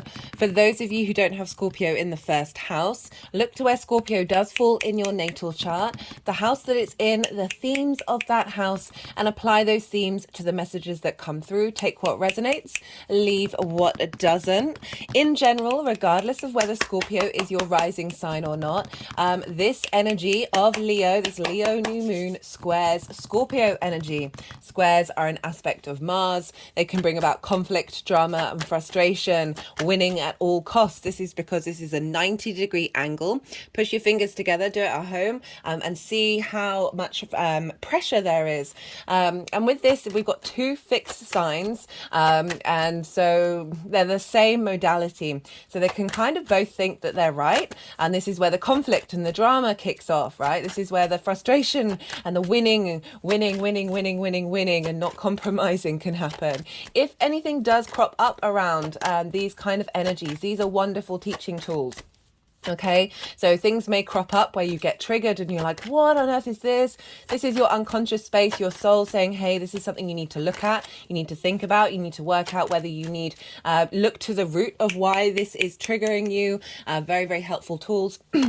And then sit with it and see whether you need to engage in that conflict. Sometimes we do, sometimes we don't. Whether you are going to let that go or move past it, or try and find some compromise in the situation. It can also bring up these things that you have worked through and that you've been integrating on perhaps an intellectual level. And now the universe comes along and provides you opportunities to then be in these situations that may have previously triggered you, that may have previously created response mechanisms that perpetuate the cycles of conflict and drama, and instead you're not being triggered and you're behaving in a different way. This helps you fully integrate this energy of transformation, fully integrates this energy of manifestation into a new space, because your body and your emotional body are now understanding that they are safe in these situations and that things have energetically changed.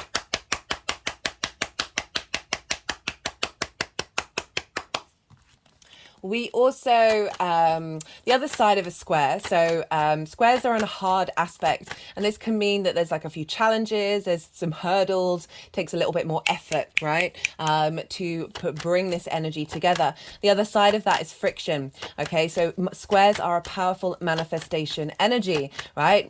Momentum, Mars is about momentum and action, right? Things coming into being from the actions that is going on in your life. And this is this friction. We need friction because in this linear 3D time frame construct reality that we're very consciously aware of, without that, atoms wouldn't rub up against one another. Hello, Scorpio, you got your card. Wouldn't rub up against one another and then therefore create time and space as we think we're aware of. Obviously, there are nuances to the universe, but this is very much a 3D experience, right? And so we are here in the 3D, so this is very powerful 3D manifestation energy.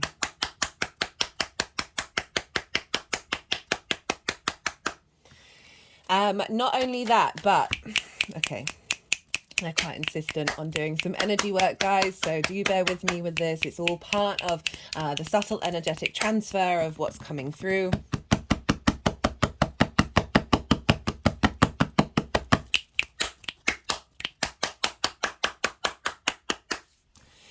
Right, so that's the square energy, regardless of whether you're a Scorpio rising. But for Scorpio risings, this is also happening on an angular house. Angular houses are 1st, 4th, 7th, and 10th. These are the pivot points of your chart. They're very powerful. They represent the sort of the cross, the foundational cross within your chart. Everything sort of manifests through these energies. They're very, very powerful houses. And Scorpio, you have this lunation happening in your 10th house. This is the highest part of your chart where the sun is at the peak of its visibility on the day that you were born, and so there's a sense of direction, of vitality, of purpose here. The 10th house is your life purpose, right? That's the main thing I like to focus on. It's also very much linked into career, your reputation in the outside world, as well as bosses, right? So it's your life purpose isn't always your career, right? Sometimes your career is facilitating your life purpose. I see it's like your guiding force, your North Pole, your North Star, that which is pulling you forward, right? As I said, doesn't just have to be like linked into career, but career definitely plays a very strong, prominent factor in the 10th house. So you've got this big new moon happening in your 10th house. So this is a very pivotal, bringing about a new 6-month cycle, a fresh new way of integrating that energy. A great time to set intentions. It doesn't matter if you haven't, the energy is being seeded at this time that is going to be guiding you that way anyway. Sorry, they're just sort of hitting over the heart chakra. Leo rules the heart. I'm pulling cards for 3 different piles. The first pile is the energy leading up to this new moon. I work with the cycles from the full to the new, to the new to the full of the same sign, so a 6-month cycle or thereabouts. You can also bring in the energy, still the energy of the last full moon, which was in Aquarius, is still playing a role here, and then the new moon to the full moon that's going to be in Pisces is just adding another layer onto it, bringing the integration of that Aquarian energy into this new moon. So your roots and foundations of your home feeding into this new development, then moving forward into Pisces, which is your creative energy, right? So a completion of this understanding of your life purpose in relation to your creative energy. But in general, I do like to focus on the previous lunation in that sign, and that was a full moon in Leo that we had on the 5th of February 2023. So it's a culmination of everything that we've been working on since that full moon that helped reveal certain things. We've been integrating it and working through it. Not only that though, this moon is the first lunation in the sign of Leo in the last 2.5 years without Saturn opposing it. It's also the first lunation in Leo that isn't squaring the nodes in Taurus and Scorpio, which we've had for the last 18 months. So the fixed signs have been going through it for that period of time. There's been a lot of change, a lot of disruption, potential isolation, perhaps not feeling quite connected to your career life path because of Saturn being in the providing that sort of separation and isolation from that, and also a dimming of that Leo light. Saturn is the darkest visible planet, and it's opposite the sign of the sun. It has been opposite the sign of the sun, so dimming that sunlight. Okay, so everybody's collectively kind of been going through it, particularly the fixed signs who have that as their rising sign, fixed energy in their rising sign, because of those pivotal points, right? So there's been a lot of transformational energy. Eclipses are very big karma, right? Big shifts that we might not even fully be aware of all the repercussions of that yet. And now this new moon in Leo is the first one in this sign where it's kind of free of all that energy. We had the same energy rocking around for the Aquarius full moon that we've just had as well. There's definitely we've been processing everything over the last couple of years, and now this is a fresh new start after everything that we've learned and perhaps integrated with those potentially quite disruptive and difficult transits that have forged us in the fire, and we're coming out the other side of it. So that's the energy of the first pile. The second pile is what the new moon energy is bringing into this new cycle. And the third pile is how this energy is going to manifest moving forward. So, as I said, 10th house energy, right? So, fresh new start in your understanding of your life purpose, right? Your intentions behind it. Also, if it's linked into career, like a fresh new beginning when it comes to your career, a new way of operating from your heart space with that vitality of the sun. This lunation is very sun dominated because the sun does rule Leo. And so the moon, sorry, I just have to pause. I've got a tiny tickle and it keeps coming up. I'm super mindful of obviously trying not to cough on camera because I know some of you watch with headphones. Okay, what was I saying? Yeah, so this moon is, this new moon, this fresh new moon is being governed by the sun. The last new moon that we had in Cancer was being governed by the moon. So we've worked through some unconscious things, and now we have the direction, the purpose, the forward motion of the sun governing the next part of the cycle. For those of you who didn't listen to the little mini introduction, I've done a collective reading. At the beginning of that collective reading, I break down the cycle that we've been going through over the last since the Aries hybrid eclipse. We have a hybrid eclipse every 10 years. That felt like a very pivotal point of soul integration with our conscious mind, and with each new moon we are instigating in different areas, in different parts, different signs, a slow integration and building of that conscious connection with our soul's frequency. So I break down the sort of stages of that at the beginning of the collective reading, if you want to go check that out to remind you of what we've been going through.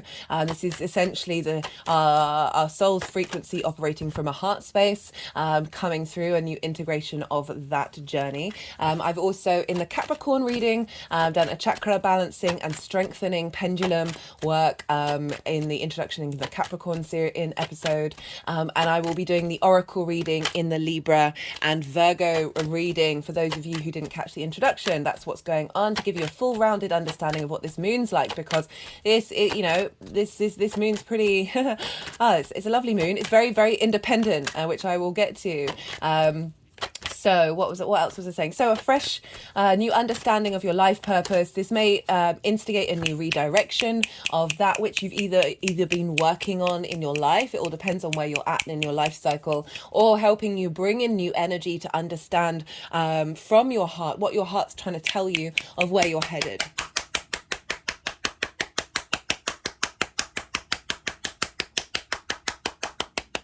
Revamping your reputation in the way that you're seen by the outside world. This could be a renewal of a relationship with authority as well, with those bosses, right? If you've been having difficult times with that and not necessarily feeling like you've been seen, that's certainly been potentially a situation with that Saturn opposition, that this is bringing in a new dynamic, and you're a lot stronger and you're able to be a lot more confident and embody that courage of that Leo energy, that light that you're shining in that 10th house, and be able to bring this into the next part of your journey for the next 6 months that we're then integrating into that full moon in Leo that will be in Aquarius season next year. Refresher of what it is that you're trying to achieve in your life, right? Of that vitality, of that direction that you have. And this is all squaring your Scorpio energy. So for Scorpio risings, this is in your first house. Your first house is you. This is the house of self, how you embody your sun or your moon in your actions and your deeds, depending on if you've got a day or a night chart. This is your body, your appearance, your vitality, your character. And it's often how other people see you, because they see your embodiment rather than perhaps that internal space of the sun or the moon. Depends how well they know you. But just in general, that's often how the energy that we give off. Right. So this is squaring. So this is bringing about manifestation energy of you being able to embody this fresh new beginning, right, in your character, right? So for all this independent energy, which I'll break down the astrology. I break down it in a lot more detail, obviously in the collective reading, as well as big collective readings came through. But I'm going to be covering a lot of the topics in these readings. So squaring, right? So as I said, this is like a change of manifestation energy in the way that you embody yourself, that is an alignment with your life purpose, right? Your soul's life purpose in this incarnation.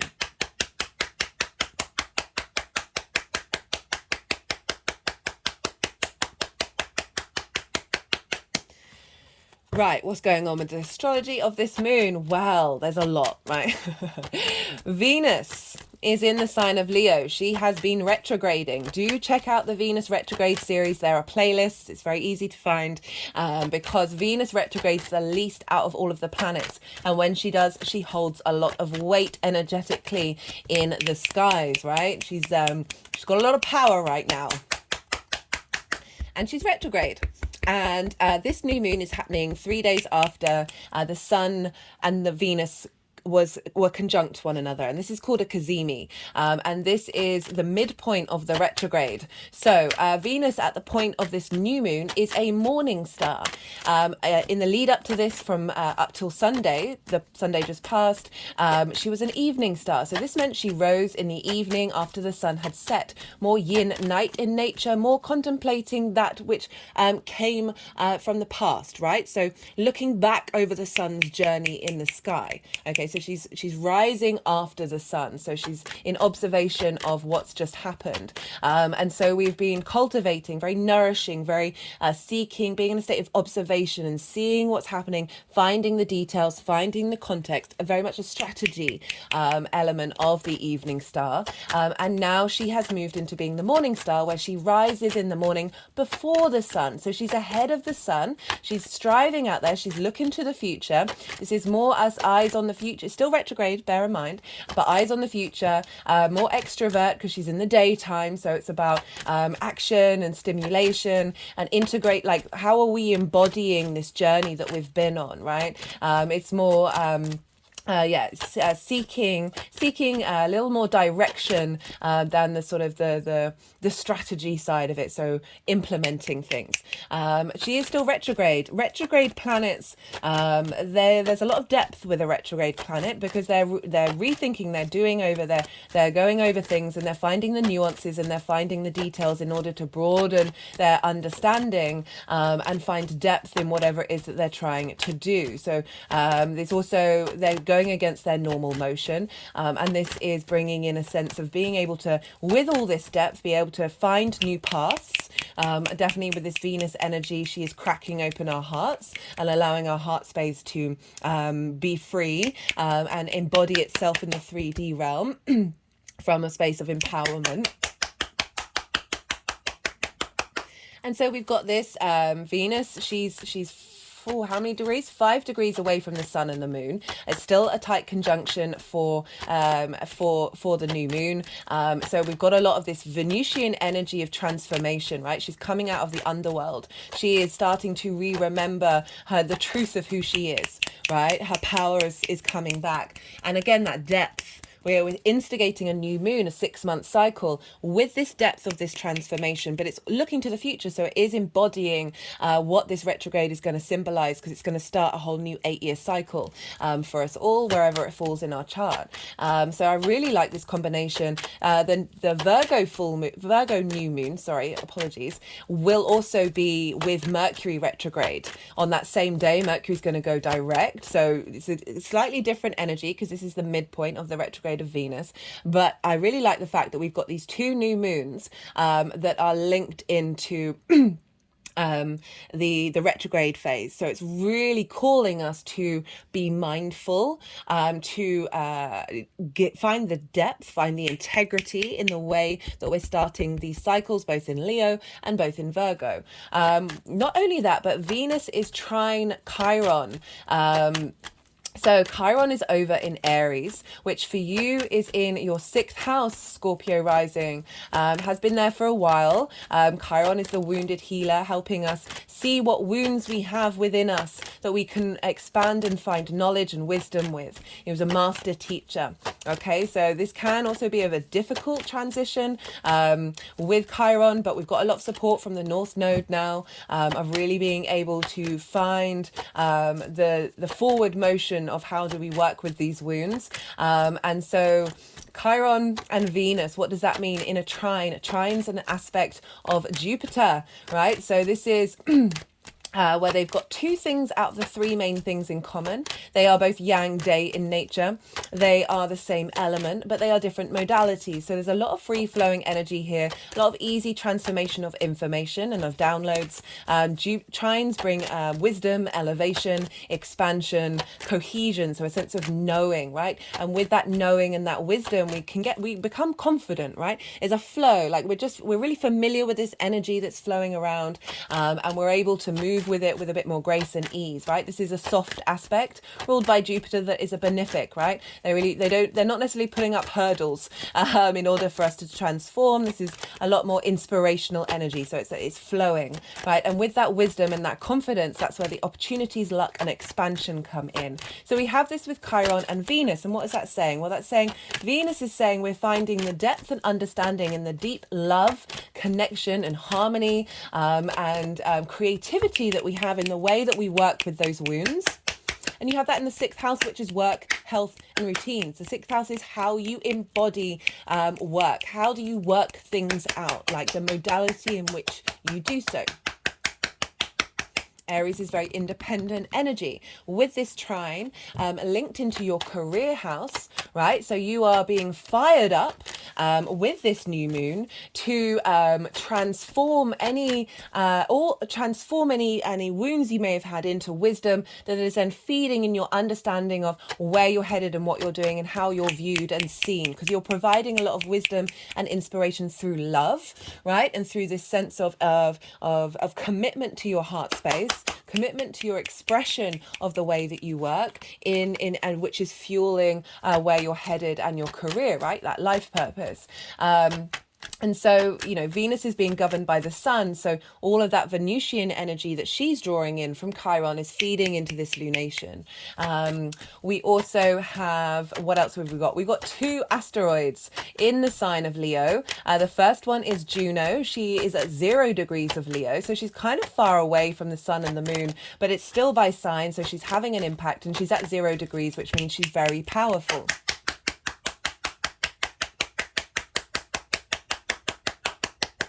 And she represents commitment.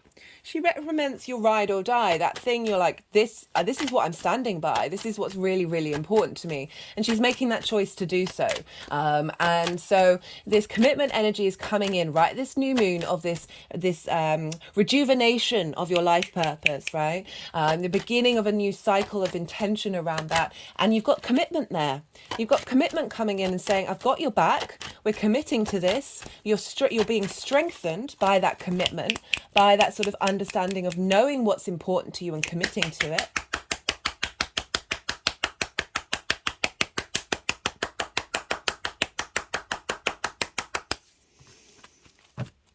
And not only that, so I want you to remember that Juno commitment when I'm talking about the other aspects, because the other aspects are incredibly independent energy. And I want you to really focus on the fact that Leo is the heart space, right? Leo is that radiant sunlight.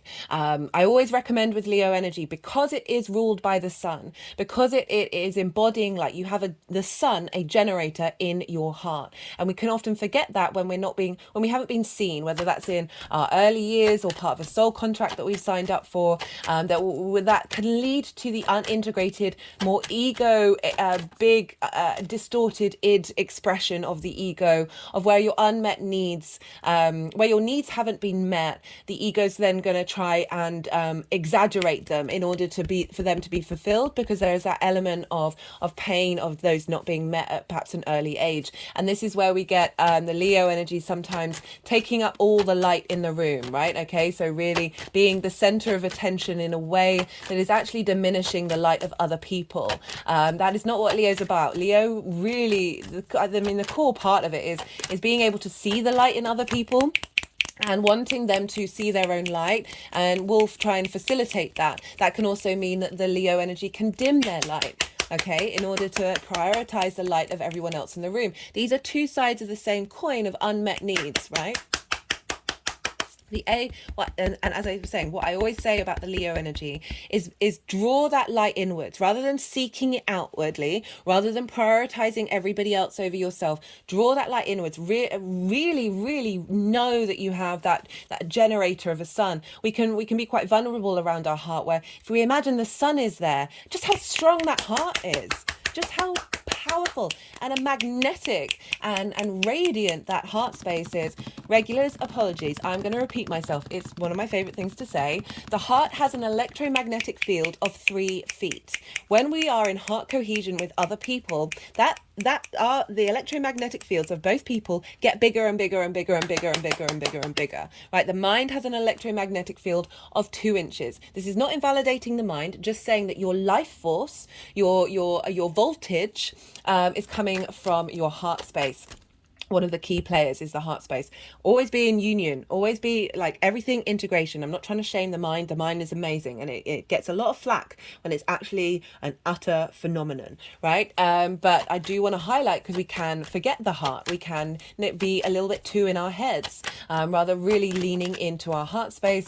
And this is done with courage, right? Really finding that vulnerability and knowing you are your own beloved, right? So really being able to integrate that heart energy, that light energy, and by doing so, by making sure you're tending to yourself in this career situation, and then it means that you have that generator of light is so powerful that that light is then shone out on everybody else as well.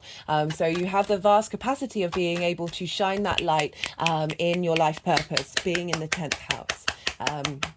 So a real shift, like if you are working through issues around that, really, really tap into the fact that you've got a sun in your heart, and that power, that light is pretty endless. Like obviously the sun's going to do its own thing in billions of years time, but right now you're pretty good to go, right? And especially at the moment, because the sun flares, the solar flares that are going on now are mental, right?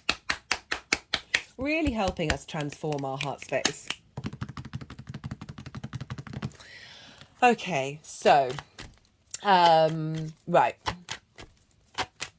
Yeah, the less that we're seeking validation from the outside world, the more we are at peace with ourselves and our own light that our soul has to shine through, the more we realize that we have everything that we need within us in order to move that momentum forward of your life purpose. And then by doing so, facilitating whoever it is in your orbit, as well as yourself. Okay, so what else is going on? Well, Lilith, Black Moon Lilith is conjunct this sun and the moon, right? She's at 24 degrees of Leo, which is a degree away from this new moon. Lilith energy, if you don't know her mythology, I recommend you go and Google. There's a lot of complexity with Lilith. She's been a scapegoat for a lot of energy that breaks out of social conventions. She's also held space for yeah,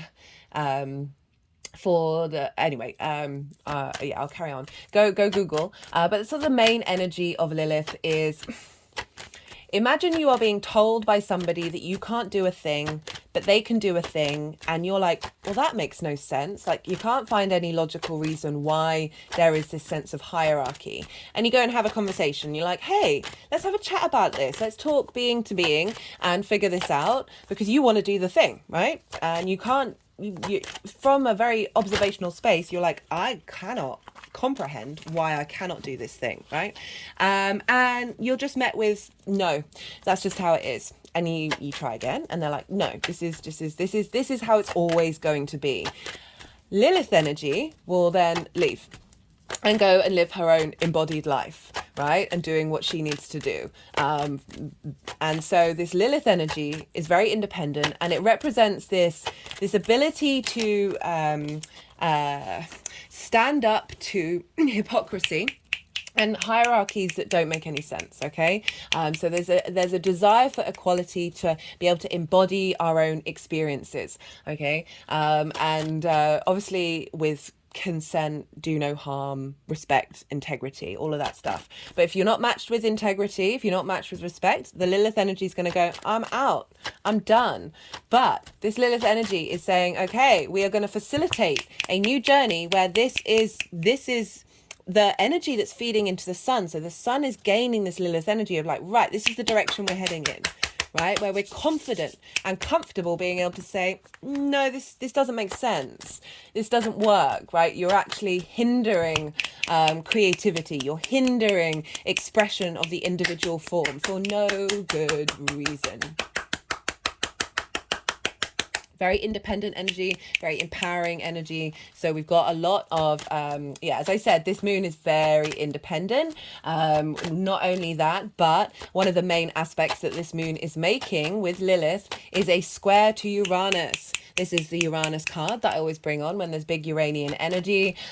We had the square with Uranus on the full moon as well in Leo, right? So we're really doubling down on this energy of everything that we've been working through and integrating. Okay, how do we embody this independent energy from our heart space? We've had a lot going on, a lot of energetic changes, and now we've got it right at this fresh new moon where Saturn's no longer opposing, the nodes are no longer squaring. It's just like, okay, let's go.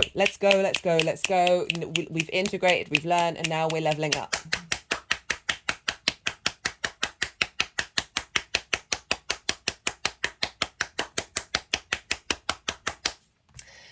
So Uranus is the oddball of the universe, right?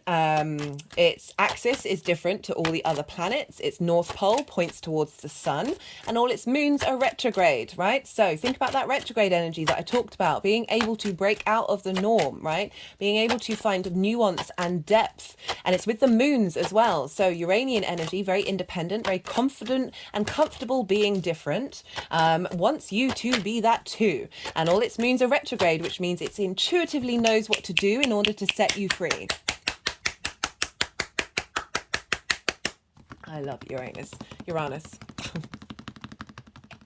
Another word for another in the astrology world, there's a lot of a kind of agreement that Uranus should actually be called Prometheus for various reasons. If you know the mythology, go check it out. It has a lot of connotations. I feel like there's a bit of a combination of the two energies, you know, the sky god, sort of the ability to have that higher perspective, and also the liberation of beings. Right, so Uranus, the two phrases that I connect very strongly with Uranus is the breaker of chains and the clearer of paths. So Uranus can shake up your life and break up tension that has been blocking you. The other side of that is like really facilitating manifestation of the individual form from a very deep place, right? In order to allow your soul's frequency to vibrate and move forward. And this is squaring this moon and Lilith, right? So independent energy on independent energy. And as I said, squares can bring up conflict, drama, and frustration, like I spoke earlier on in the reading. But the other side is friction. And this friction, this manifestation energy is feeding into this new moon. And Uranus is over in Taurus, right? So where's Taurus? Opposite you, Scorpio. So you kind of got a bit of a T-square going on, which marks big change, like big manifestation of bringing these the Scorpio energy. How do you embody yourself? The Taurian energy. Okay, so where Uranus is your one-to-one relationships. This is intimate relationships, business partners, one-to-one clients. It's intimate friends, and also sort of more long-term committed romantic relationships. So it's generally about you being able to be uniquely yourself in intimate situations, right? How is that showing up? Being the maverick in those intimate relationships.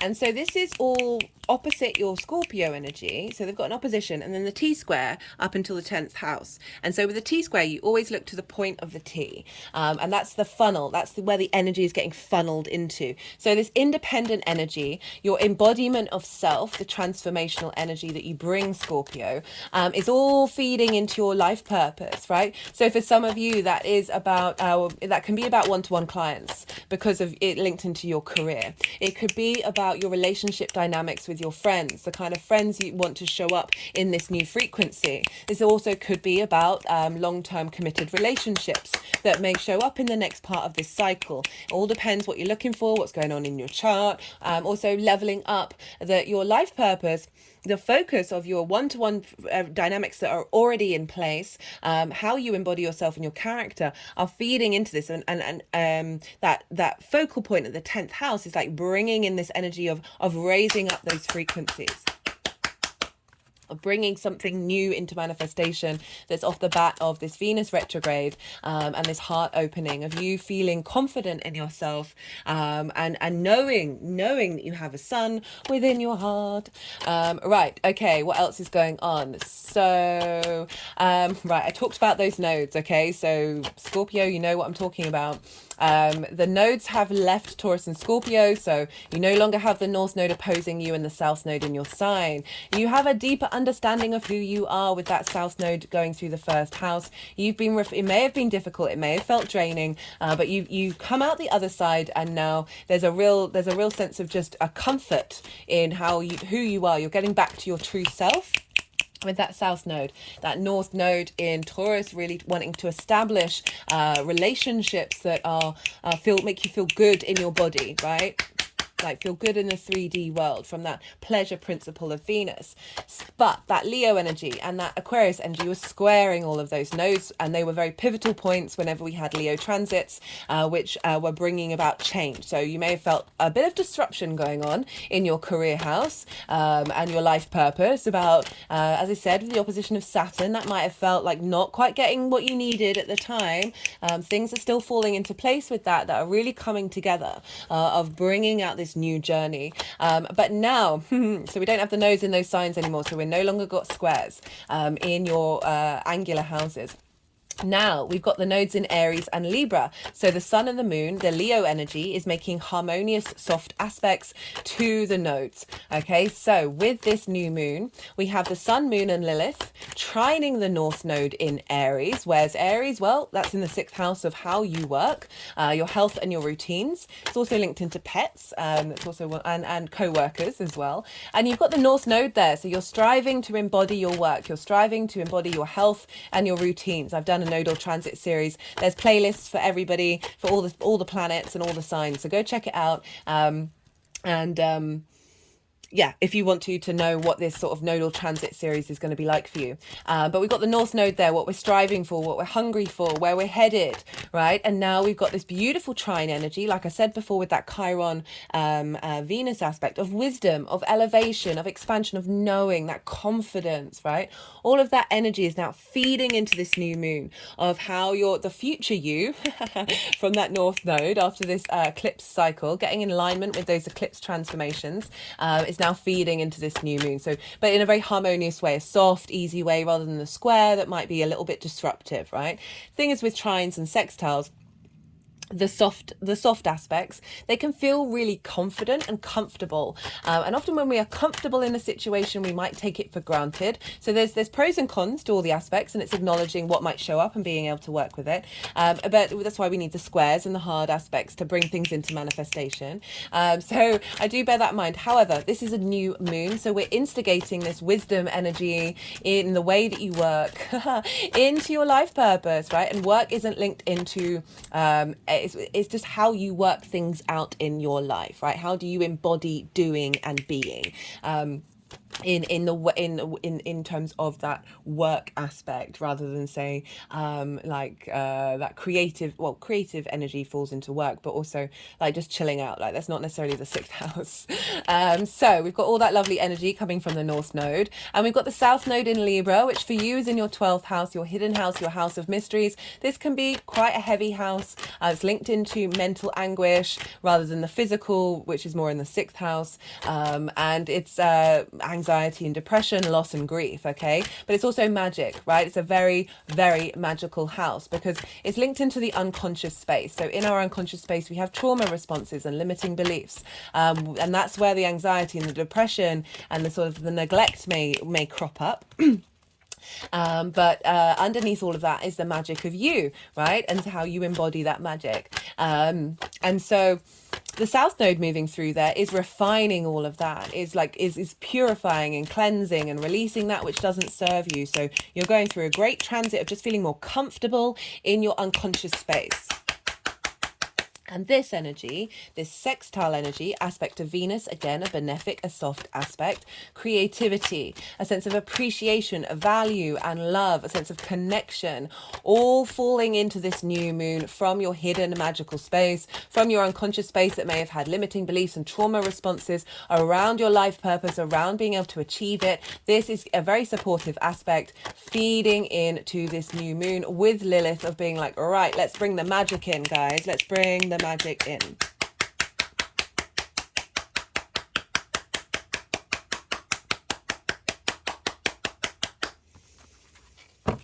So big aspects, particularly because the sun and the moon are linked into the nodes, obviously, because eclipses are linked into the sun and the moon. So love this energy. What else is going on? Well, we have, so that's a lot of earth and, sorry, not earth, that's a lot of fire and air going on. So there's that yang day side of it. We're instigating, we're stimulated, we're taking a bit more, there's a bit more momentum, there's bringing in extrovert energy, okay? Love this in your 10th house.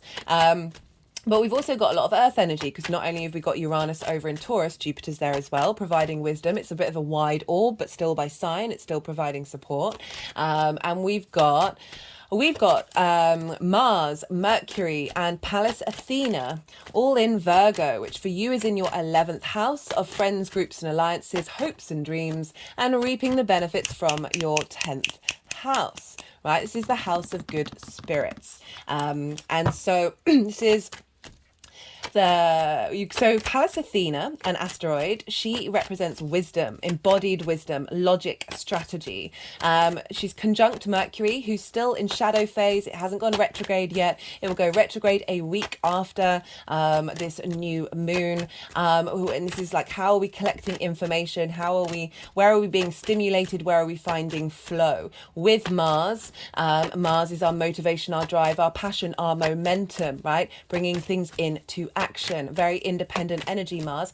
And Mars will be making a near exact trine with Uranus. Later on that day, it will be more so. It will be both at 23 degrees. Now, Uranian energy, independent. Uranus wants to provide, clear the paths, and break the chains from your things that are happening in your life that may have been blocking your soul's expression, right? So clearing the path of rubble in order for you to be able to move forward can be very disruptive, can be quite erratic and quite electric. And flipping things up on its head, like relationships may just be disappearing, right? With Uranus being in the 7th house, all depends on your chart and your transits and all of that. But also really helping facilitate making sure that you are independent in these dynamics, and being able to express yourself. And so, right, but Uranus is independent. Uranus wants you to feel that, to embody, to connect to that energy and be able to express that. And how are you going to express that? Well, Mars is our actions, right? Mars is very independent. I always say give Mars a job to do, otherwise it's going to go off and do its own thing, and you don't quite know what the consequences are going to be like with Mars. Keep Mars busy. Gives it right. So Mars is very independent. So Mars is going to Uranus by trine, again, that elevation and wisdom and cohesion and knowledge, right? That knowing of how to bring about opportunities, bring about luck, bring about expansion. Mars is going, right, buddy, to Uranus. Let's put this into action. Let's feed this energy into this new moon of how to put things into action that are facilitating your hopes and your dreams and reaping the benefits from this change in the 10th house that's coming up. Like being able to take action to be that independent energy in groups and alliances, right? Be intimate in those groups and alliances, and friends. And so all of that energy is feeding into Uranus, and then that is going into the square that's going into the sun and the moon. But we also have like a double boost of that because Venus rules Taurus, where Uranus is. And so whatever's going on in Taurus is being impacted by what's going on with Venus. And obviously Venus is over in Leo, which is ruled by the sun. So Venus is drawing on that energy of what's going on in Taurus, and so that's feeding into Venus, and then therefore it's feeding into the sun and the moon. So we're getting a double hit of this very independent motivational energy with Mars, Mercury being able to find the information intuitively, Virgo, the gut, earth energy, how do we facilitate flow, with Pallas of finding the strategy and the embodied wisdom in order to put this potentially quite radical and potentially disruptive energies into play that is based on like that strategy and that wisdom side of it, of like, okay, if we're going to do this, guys, Pallas Athena is going like, well, at least let's think about it, at least let's do it with a sense of logic and certainly a sense of perspective.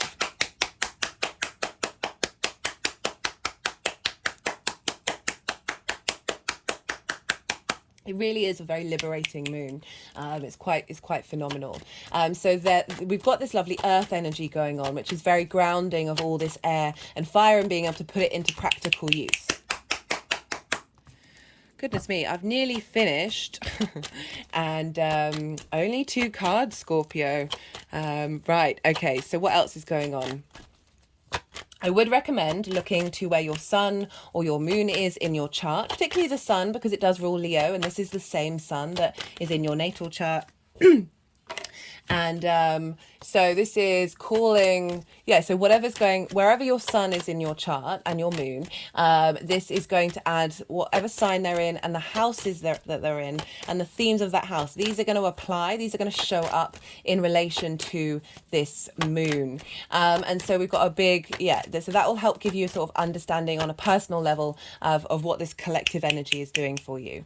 What else is going on? So we've got 2 other asteroids that I'm going to talk about, and we've got over in Libra that I was talking about in your 12th house is the asteroid Ceres. She represents the Earth Mother.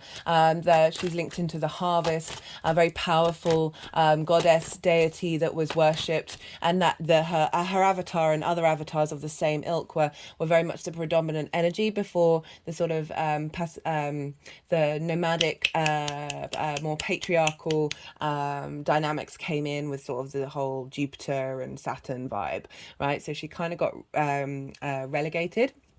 Her asteroid, she's actually the only round asteroid. She has made herself a sphere, which I think is very interesting when you think about in a lot of esoteric teaching, the circle is the thing that brings harmony, and the circle is the thing that brings nourishment rather than like sharp edges. It's sort of definitely leaning into that sort of the softness, the roundness, the curves of the earth.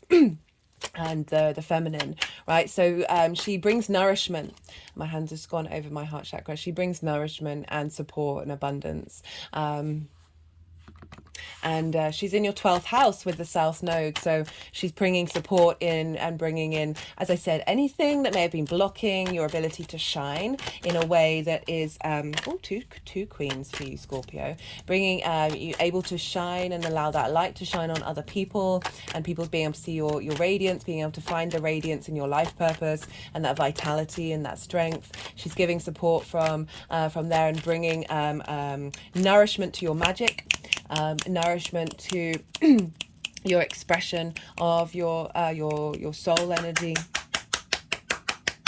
And that's all feeding by sextile, again, that creative harmony energy, that bringing love, appreciation, sort of brainstorming, and pouring that into the new moon that is facilitating this new journey in your life purpose, new big 10th house lunation.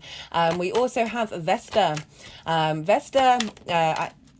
Vesta, if you haven't seen the Mercury retrograde series, I do recommend it. My favorite aspect in that is happening on the day of the retrograde. So it's the day of the Virgo new moon. Mercury and Vesta are going to square one another. Anyway, I talk a lot about those two, and I talk a lot about the mythology around Vesta in that series, so do check it out. I'm just going to touch on it very briefly. That Vesta is linked into devotion. She's linked into tending to something, to being in a sense of, like, devotion is such the strongest word that I can find for it, of really taking care of something on a day-to-day basis. There's an element of ritual involved with Vesta. Wherever she is in your chart and wherever she is transiting, she's bringing that sense of devotion to wherever that sits, okay? So you have Vesta and Gemini in your 8th house. This is the house of others resources. This is also shared resources. So it's more kind of like big money, big investments, mortgages, loans, taxes, inheritance, 3D inheritance, cosmic inheritance.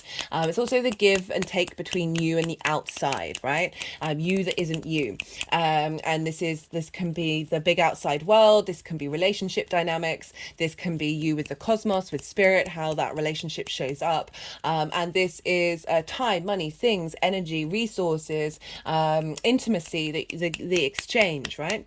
So often with the 8th house, we can find that we give too much or take too much. We can feel like we're not supported or not return the favor of the give and take by taking all the resources, right? It all depends. And navigating that is about finding balance. Vesta's there, so really tending to the dynamics that you have with the outside world's resources, and Gemini is like ideas, being playful, sharing of information. So this can be with that dynamic of perhaps whatever it is that your life purpose is, of like that is engaged in the outside resources, of that exchange. That Vesta's making sure that there's a sense of devotion and commitment to how that shows up in your life purpose, right? In your career, in how you are seen. This ability that, again, this is sextile energy, this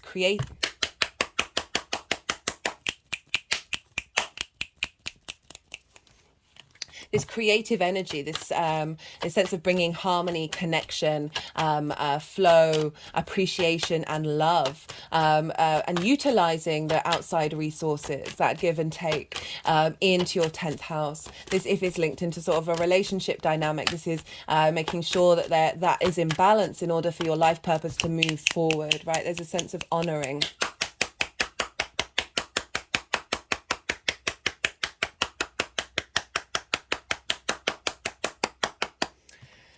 And that's all feeding into this new moon, which I love. Okay, so that is everything that I wanted to say.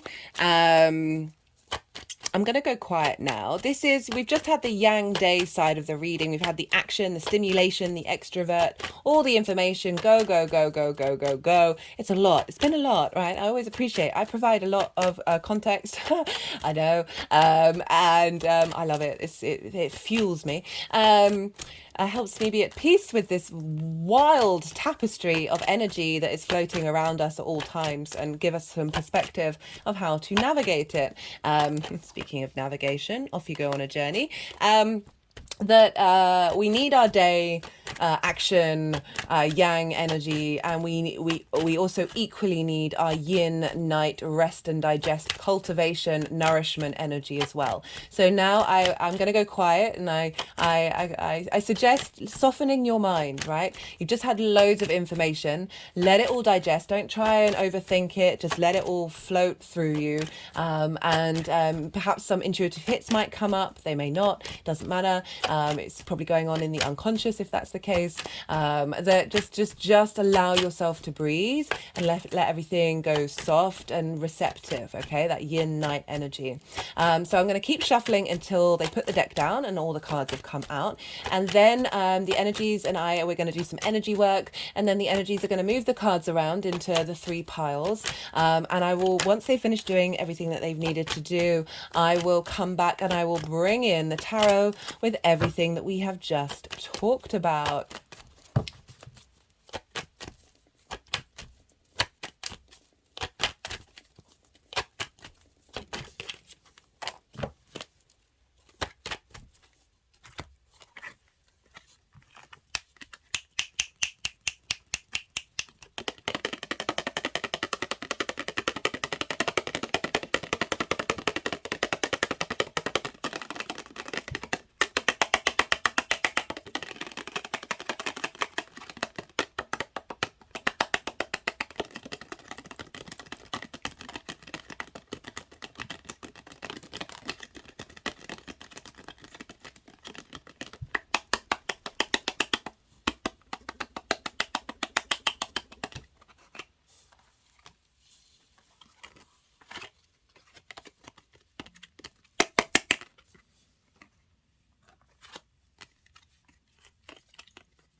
Well, Scorpio, your reading has the least amount of cards of everyone. It's very direct. There's a very clear message coming through.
Well, okay, Scorpio. So this is the energy leading up to this new moon. As I said, opposition with Saturn, square the nodes, since the full moon, what we've been doing, what we've been cultivating, which is bringing together all the lessons that we've been learning over the last around 2.5 years. We've got the death card, we've got your card. This was the first card out. And this is saying you have been really working through and letting go things that have authority over you, right? That serve no purpose. You see here the king is no more, right? So that's an acknowledgement of a death to authority that's, as I said, that serves no purpose. The children are still alive. We've got the inner child here, and this is an acknowledgement of like really liberating us back to our origins, our soul journey. And being able to bring in a sense of peace, right? She's asleep. So there's a sense of calm that comes after this letting go, this understanding, this surrendering. And so we've got it with the Four of Swords. And this is acknowledging that you've gone through a journey of process of letting go. And this is coming in and saying there's, whether you're conscious of it or not, you've been held. You've been held by something bigger than you, right? For me, that's, well, I mean, it's so many different energies that come in and hold us, but they all come from this source, right? And I can't possibly say that I know where that source comes from, but certainly this element of being held by the universe, however you want to look at it, because this, you see here, this person's in the church, right? So there is, even though, right, regardless of what you think about book, religion, or dogma, I'm not a fan of dogma, but it's just a visual image of being held.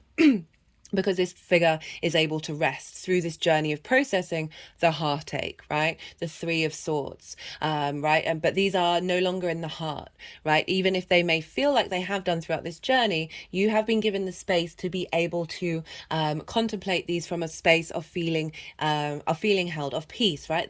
There's in prayer. So it arguably could be of going through that transition, of working through that, and being in a state of, this is what I want to do, this is what I want to transform, because we've got the Ace of Swords at the bottom, which is going along the spine of this person, of saying, this is the truth. We're clearing out a lot of energetic trauma in the spine, linked around thoughts, ideas, constructs that have been limiting and may have been blockaging. Causing blockages. This sword is saying that in this state you have been drawing in the sense of clarity and truth about a situation. We've then got more swords, right? I love this card. So 6 is a very protected energy, because this is an energy of being guided by another, right? And so these figures here, they're going on a journey, right? Whether that's been a physical journey or a mental journey or an emotional or spiritual journey. Yes, this is mind energy, but it can still represent all of those things at once, or, a couple of them. We see here there's very rocky water. It's implying that where you've come from has been a difficult journey, has been a lot of transformational energy, a lot of disruptive energy to the norm, okay? So that is the process of death, of letting go, of the cycle of life, death, and rebirth, of composting that which no longer serves you. And through that you get movement and momentum, right? And it can be very disruptive. It can feel disruptive, even though it is actually serving you, right? And this figure is now moving to calmer waters. Like, look at that. Look how calm and crystal clear that is. And you are being guided there. You have been guided there. And you imagine, say you're going on a journey and you're told you can only take 6 things. Which things are you going to take, right? So this is linked into the career, the life purpose of you working out what fundamentally is important to you. What's at the root of you? What's being tried and tested that's going to take you over to that next journey, not the superfluous authority, limiting beliefs and trauma responses that have served their purpose to this point, and now you're transitioning. Now you've been transitioning. This is what you've been doing, and you're taking with you what's worked, right? What's at the root of you, these ideas, these constructs, these principles, of how you see your life, how you see your life purpose, and the skills that you have in order to take into that energy, that space. But I do like the calmer waters we've got coming through. This is a great combination for the 10th house, guys. This is Queen of Pentacles and Judgment, right? Queen of Pentacles very nourishing, very committed to abundance, very committed to bringing abundance into the 3D world, whatever that looks like for you, right? She is tending to this pentacle. She is holding it. She is nourishing it. She gives really good advice.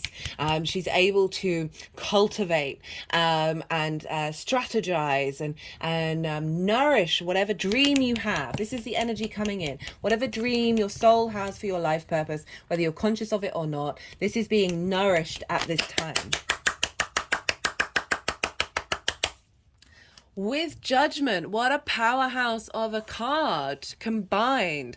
Judgment is about ascension energy, right? So you got the Death card, and then it's usually, and the three stages are Death, Alchemy. This is when you're now alchemizing what's left over of having released that which no longer serves you in this moment. And now the Judgment is about ascension. It's like every part of you is raising up that frequency. You see here the trumpet is blowing frequencies that in order to bring wisdom in. These are the dead, but they're grey. They represent wisdom, of being able to bring wisdom in. We've got the mountains at the background, higher perspective, like their spirit vibrational higher frequency is coming in to level up your life purpose.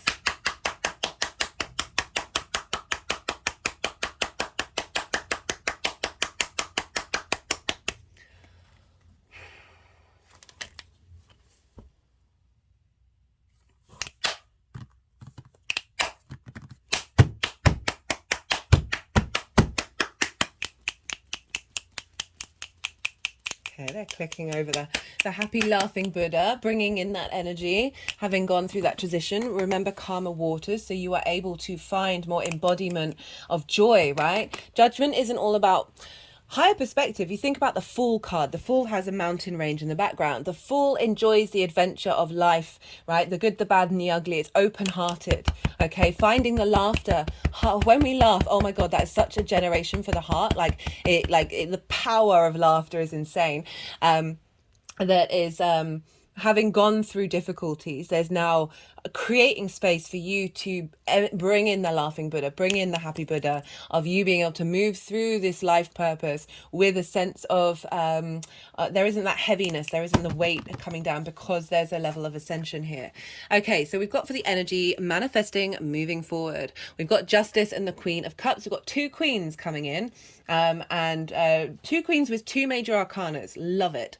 Justice, right? This is Libra. This is balance, right? This is acknowledging things coming into balance, equity, right? Rights being wronged, being able to speak your truth and be wise in what it is that you're doing, and the decisions that you're making, and the commitments that you're doing. You know, if there's been an imbalance of your life purpose, of where you're headed and what you're doing in your career, this energy, this ascension energy is saying, no, we're sorting that out and we're leveling it up, right? With the Queen of Cups, again, very nourishing energy. But this is more on an emotional level, an intuitive level, right? A creative level. Queen of Cups, she is serene.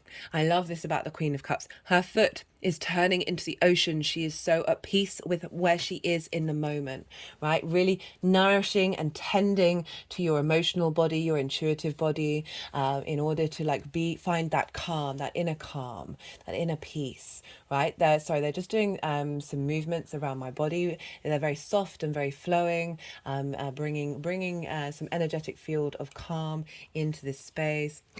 They've now brought her to my heart chakra. There are no clouds in the sky in this picture. The sea is calm. Calm. Her perspective is wide, broad, there's just such ease here in this card. She's looking into this chalice. It's a phenomenal chalice. Have you ever seen anything like that in your life, right? She's focusing her intentions, her intuitions, and she is at peace because she can see into the future. She can know all, right?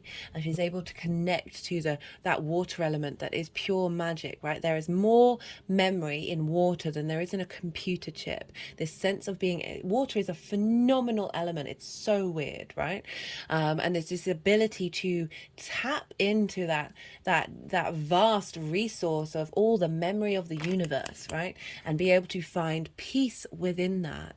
Peace in order to know how you're going to move forward, right? And be able to nourish that, nourish your emotional body and the physical body in this transformational fire energy that you're able to instigate and cultivate from a heart space. Ooh, love it. Love it. Okay, I'm going to, okay, no, there. I'm feeling very serene right now. That was a lovely energy to channel. There are some interpretations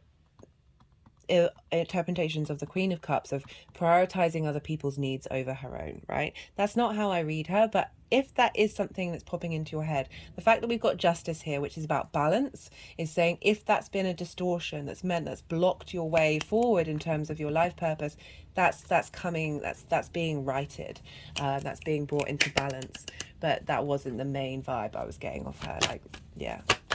Okay, right, I'm going to pull some clarification cards. Let's see what wants to come through for Scorpio. We've got music like this. So this, I always connect this to frequency, right? We all our souls have a song to sing. We have many songs to sing. There are different multiple parts of us within us that create this melody in this particular incarnation.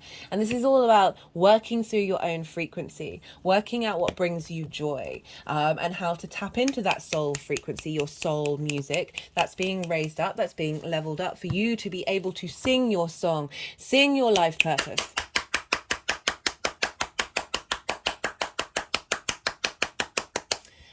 Maybe around the new moon, listen to music, or do something linked into music on that full moon. Oh, new moon, keep calling it full moon. That might be a thing that you want to do. But yeah, just in general, definitely getting the melody, the emotions and the wisdom and balance of being able to express that. We've got the Magician. Okay, this is the first light tarot. This performer, those of you that's part of your life purpose, this is what's kicking off. Creativity, illusion, power.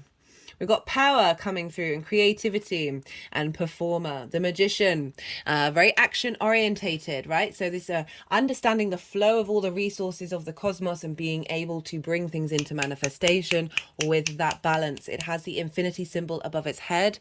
I have here, now I put this on a couple of years ago as my commitment to the universe, right? The infinity symbol here is about flow, it's about balance, of realizing that there are opposites and there is something in the middle, and they are constantly in flow in order to create and be in harmony with creation energy. But I really love this showing up with the queens of the nourishment, because this is more that being able to implement all of this energy into action, right? And take and manifest. And manifest. Remember, you got Mercury as well. Mercury this is the Mercury card. Mercury's over in Virgo, doing a revamp in your hopes and your dreams.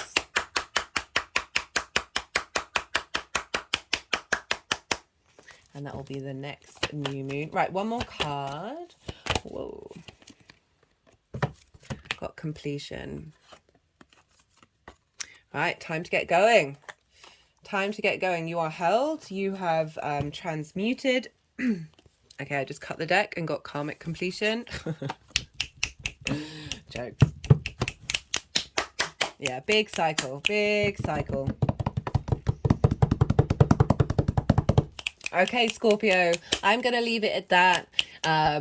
That was a very clear message coming through with that one, and I hope this resonated. If it did, if it gave you any kind of embodiment, empowerment, a sense of perspective, or you just found it enjoyable to watch, don't forget to hit that like button. Leaving a comment really helps the algorithm. This is a growing channel, so all interaction really boosts that out there. Even if it's just an emoji, or let me know what sign you're tuning into. Be good to yourself, Scorpio. Be good to those around you. And most importantly, be well until we meet again.